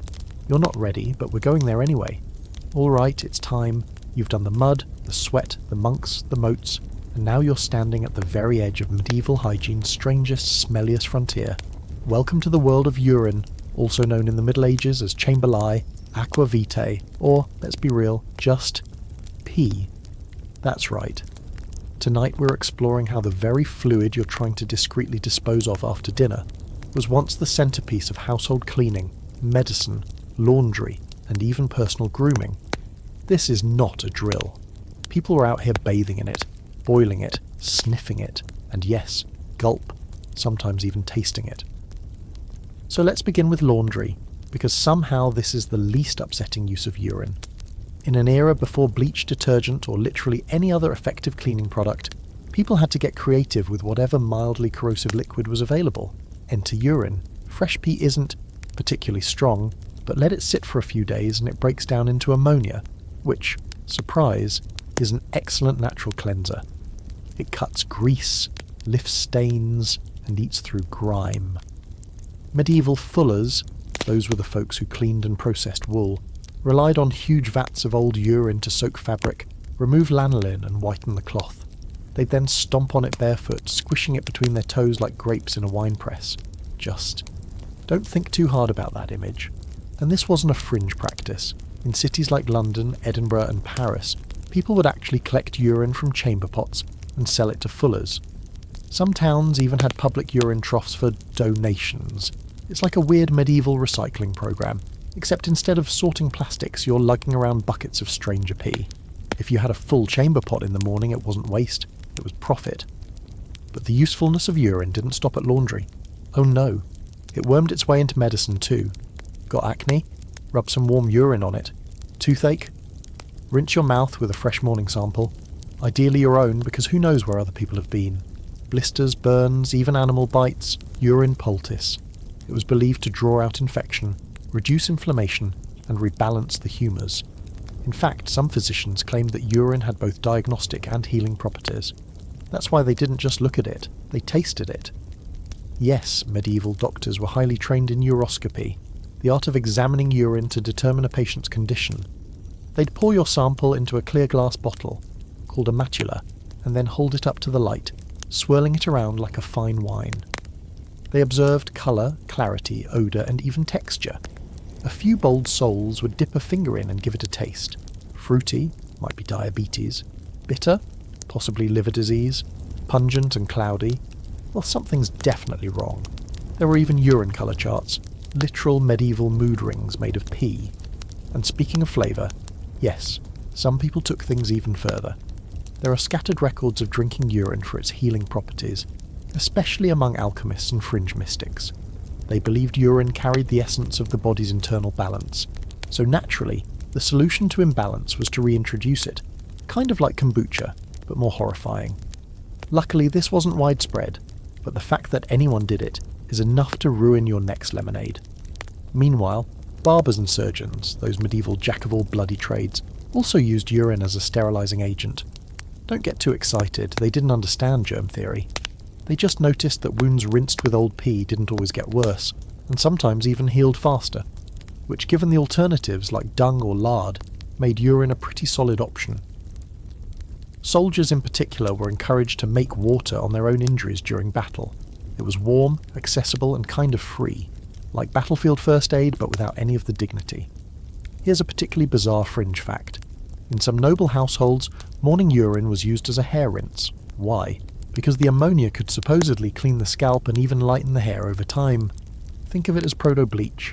It also helped control lice, which is probably the only defensible part of that strategy. So yes, you might have walked into a 14th century court and been greeted by the scent of violets, cinnamon, and gently aged wee. And lest you think this was just a peasant trick, high society was very much on board with their bodily fluids. Court doctors often prescribed urine-based remedies. Some nuns recorded holy recipes involving urine, eggshells, and herbs. A few physicians recommended using it as an eye wash for conjunctivitis. In at least one 15th century text, it suggested that kings and nobles keep a flask of their own urine for daily review, just in case any imbalance should arise. Ah yes, your personal golden elixir, always close at hand. Now, to be fair, scholars debate how often urine was really used this way. Some argue that its prevalence in texts is exaggerated, that most people didn't bathe in it regularly or keep it on tap like Gatorade. Others point to the overwhelming number of recipes, instructions, and medical manuals that mention it and say, nope, this was totally a thing. At the very least, it was culturally available. Everyone knew about it. Some embraced it. Others probably just gagged quietly and moved on. You're probably wondering if there was ever a tipping point, a moment when people said, hey, maybe we don't need to rub our face with pee anymore. The answer is, slowly, yes. As new cleaning agents were discovered and medical science advanced, urine gradually lost its shine. By the Renaissance, its use in medicine had mostly faded, though fullers still stomped happily through their pea-soaked wool until industrial detergents came along. But during the height of medieval grime, urine was a secret weapon, a gross, acrid, often warm little miracle that managed to clean your clothes, heal your wounds, and scare away moths. It was disgusting. It was brilliant. It was everywhere. And now, with your newly acquired appreciation for bodily waste, we'll turn the final page of our dirty tale and explore how the tide slowly turned. Because yes, there was a hygiene renaissance. Slowly but surely, people began to scrub more, stink less, and start taking this whole clean thing a little more seriously. You've spent the last several nights slogging through the very worst that medieval hygiene had to offer. Mud, rot, dung, bathhouse gossip, leeches, and yes, far more pee than anyone should have to consider before bed. But don't despair just yet. Tonight something shifts. A breeze of lavender drifts in. Someone lights a scented candle that's not masking the smell of a latrine. Clothes are getting cleaner, hair is getting brushed. Soap starts smelling less like rendered goat and more like something you'd actually rub on your skin voluntarily. Welcome to the gentle trickle of change, the early stirrings of hygiene reform, the long, slow bath leading into the Renaissance. You wake up in the mid-1400s, and while you still hear pigs snorting outside and children hurling turnips through the streets, something feels different. People are starting to care. Not everyone, and not everywhere, but the whispers are growing louder. Being clean might not just be for monks and weirdos anymore, it might actually be fashionable. Let's start with the soap. Up until now, we've talked about soap like it's a punishment for your skin, a rough grey paste made of ash, animal fat and quiet resentment. But now, in places like Spain, Italy and southern France, the art of real soap making is getting a glow-up. Thanks to Arab influence and Mediterranean trade, high-quality soap made with olive oil and lye, known as Castile soap, is becoming more available. It smells better, lathers more gently, and doesn't take a layer of skin with it when you use it. The wealthy start to stock it in their homes, sometimes perfumed with herbs or citrus. You see a bar wrapped in cloth and tied with a ribbon in the corner of someone's washstand, and you think, that looks nice. And it's not just soap. People are getting into personal grooming like never before. Teeth cleaning, once the domain of frayed sticks and crushed bone, becomes a daily ritual among the rich, using powders made of mint, salt, or even charcoal. Combs and brushes are found in more households. Mirrors, once rare and suspicious, become symbols of status, allowing people to inspect their own faces before being inspected by others. Cleanliness begins to intertwine with identity. How you looked was starting to reflect who you were. Of course, this shift doesn't happen in a vacuum. Several major forces are pushing medieval Europe toward the suds. 1. The rise of humanism. As the Renaissance dawns, people become more interested in the body, not just as a sack of sin and meat, but as something beautiful, worthy of celebration, study and care. Artists are painting flesh that glows. Sculptors carve muscles and soft bellies and curls of hair. If you're going to be someone's muse, you better not smell like sheep. Another huge nudge: the printing press. Now that ideas can move faster than a horse-drawn cart, hygiene advice, yes, actual printed instructions, start circulating. Pamphlets recommend daily washing, changing your linens, brushing your teeth, and even, gasp, bathing your whole body more than once a month. It's revolutionary stuff, and not just among the elite. Literacy is still limited, but as information becomes more accessible, cultural norms begin to shift from survive to maybe also smell okay while you do it. And while we're talking cultural shifts, let's give a round of applause to trade routes. With goods flowing more freely between Europe, the Middle East and Asia, hygiene products become more varied and occasionally more delightful. People begin using rosewater, saffron, and even imported spices to perfume their bodies and homes. Bathhouses, once in decline, make a cautious comeback in some regions, now with more structure, separation, and fewer questionable side quests. Wealthy homes add dedicated washing rooms, complete with basins, warm water, and someone to scrub your back who hopefully isn't also your apothecary. Let's take a moment to appreciate a deeply weird fringe development, the handkerchief renaissance. What started as a fancy cloth for wiping noses and blotting sweat quickly became a full-blown fashion accessory. Noblemen and ladies perfumed them, embroidered initials on them, and sometimes waved them flirtatiously in the direction of a crush. More importantly, the presence of a clean, sweet-smelling cloth on your person was a subtle signal. I care about hygiene, and I also might be irresistible. Of course, not everyone was on board. Plenty of towns still reeked, and rural folk weren't exactly trading in their dung-scrubbed tunics for rose-scented tunics. But even among the poor, little changes crept in. More people started washing their faces regularly. Communal fountains were used more frequently.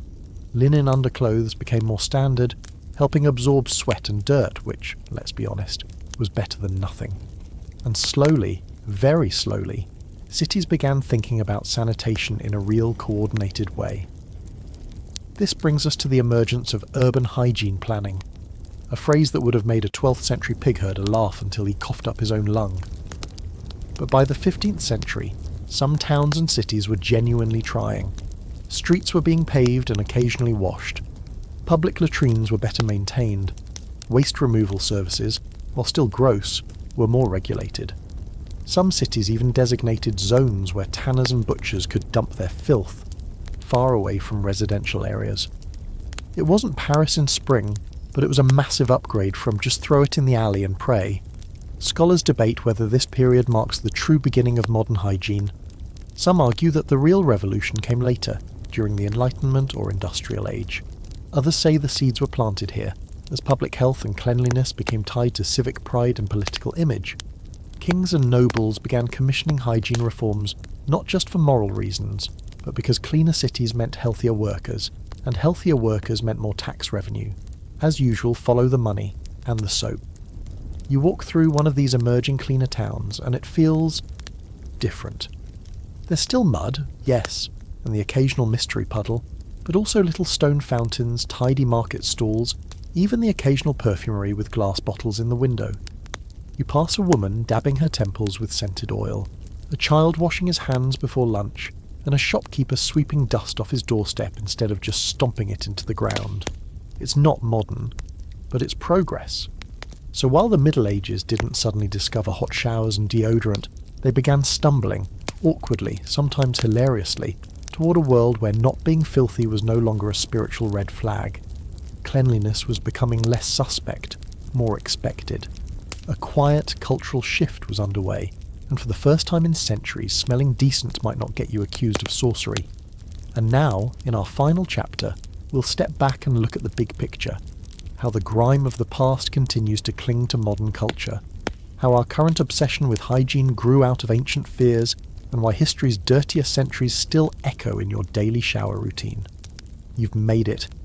You've trudged through every filth-crusted alley, sat in every public bathhouse that doubled as a gossip den, listened to monks debate dirt versus divinity, and endured more conversations about historical bodily functions than you probably thought possible.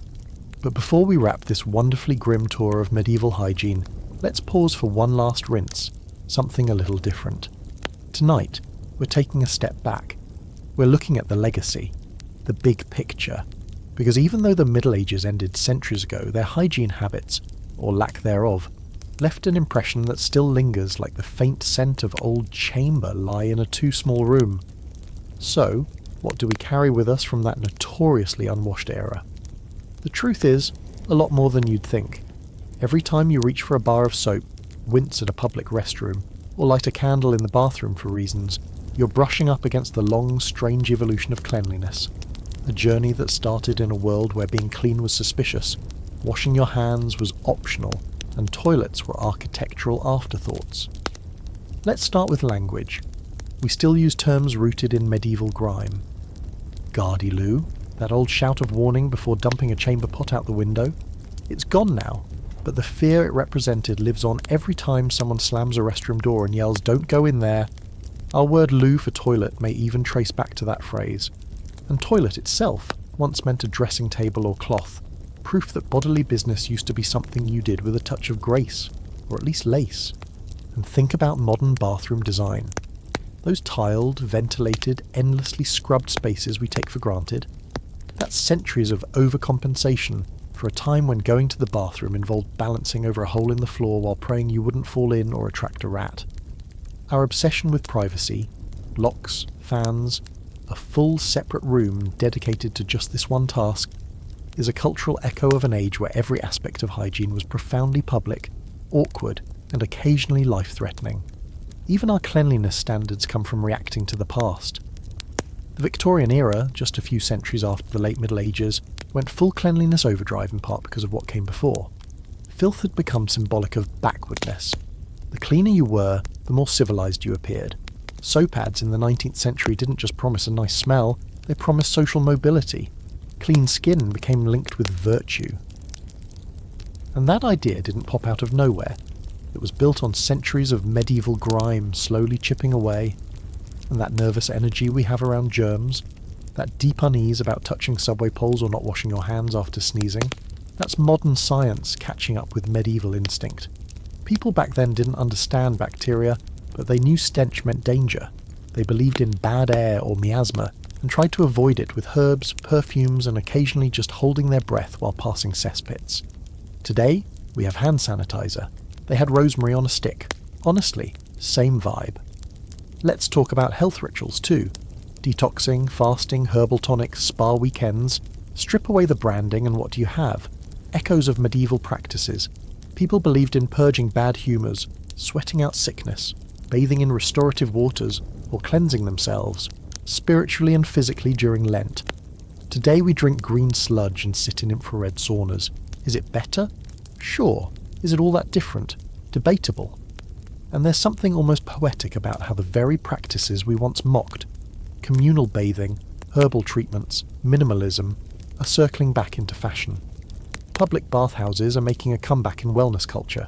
Cold plunges are trendy again. Natural soaps and shampoos that avoid synthetic chemicals? That's essentially high-end peasant hygiene with a better Instagram filter. You can pay $60 for shampoo made with lye and essential oils, and it's basically what a monk used to whip up in a wooden bowl 800 years ago. Of course, there are still cultural ghosts from the era of dirt suspicion. Some countries have vastly different views on hygiene based on their histories. In parts of Europe, bidets are the norm. In others, they're treated like tiny bathroom fountains nobody dares use. Americans famously obsess over daily showers. The Japanese take cleaning so seriously, even public schools get scrubbed by the students. These habits are shaped by centuries of tradition, some practical, some spiritual, and some just pure inertia passed down through generations who are trying really hard not to die of a skin infection. And here's a weird fringe ripple effect. Medieval hygiene panic may have even helped shape architecture. In cities built atop old medieval streets, the winding alleys and cramped layouts still hint at a time when people dumped their waste wherever they could and hoped it would all wash downhill. Some scholars even argue that early zoning laws, separating tanners, butchers and fishmongers from residential areas, evolved from desperate attempts to make towns slightly less unbearable. So where are we now in this grand, messy story of human hygiene? Well, we've gone from communal dirt piles to scented toilet paper, from treating acne with urine to treating it with lasers, from bathing once a year to feeling weird if we skip a day. We've invented antibacterial everything, made hand washing into an art form, and turned bathrooms into sanctuaries. But if you scratch the surface, you'll find 1,000 years of sweat, superstition, and soap experiments underneath. You leave this journey a little more grateful for your shower, perhaps a little more respectful of your plumbing, and definitely a lot more suspicious of medieval cleansing rituals. You realise that what we call modern hygiene is really just a long, winding path out of darkness, sometimes literally, and toward the light of a functioning water heater. So as you reach for your toothpaste, or lather your hands, or flush the toilet without needing to shout a warning out the window first, remember, you're living in the distant dream of a medieval peasant. You're the impossibly clean, slightly smug, sweet-smelling future they never imagined. And honestly, that's kind of beautiful. And that's the end of our journey through the gloriously grimy world of medieval hygiene. If you're still awake, congrats. You've endured chamber pots, rotting socks, saintly stink, and fullers squishing wool in pee. You've walked through towns where everyone shared bath water, sat in outhouses with spiders the size of fists, and watched doctors diagnose illness by taste testing body fluids. It's been a lot. But in the quiet of your clean, climate-controlled room, it's also kind of comforting, isn't it? Because when you strip it all down, not in a bathhouse way, the story of medieval hygiene is really just the story of humans doing their absolute best with what they had, most of the time. Sure, it involved some questionable decisions and a lot of glorified dirt, but it also showed resourcefulness, tradition, and the occasional accidental stroke of genius. And slowly, over centuries, it led us to the world of toothbrushes, showers, and scented candles. So tonight, as you curl into your fresh sheets, washed, perhaps not in chamber lye, remember, you're the living proof that we've come a long way. You can breathe deep, you can scrub as often as you want, and you can know that you'll never have to explain to your neighbour why your cloak smells like the guard robe. Sleep well, friends. You've earned it.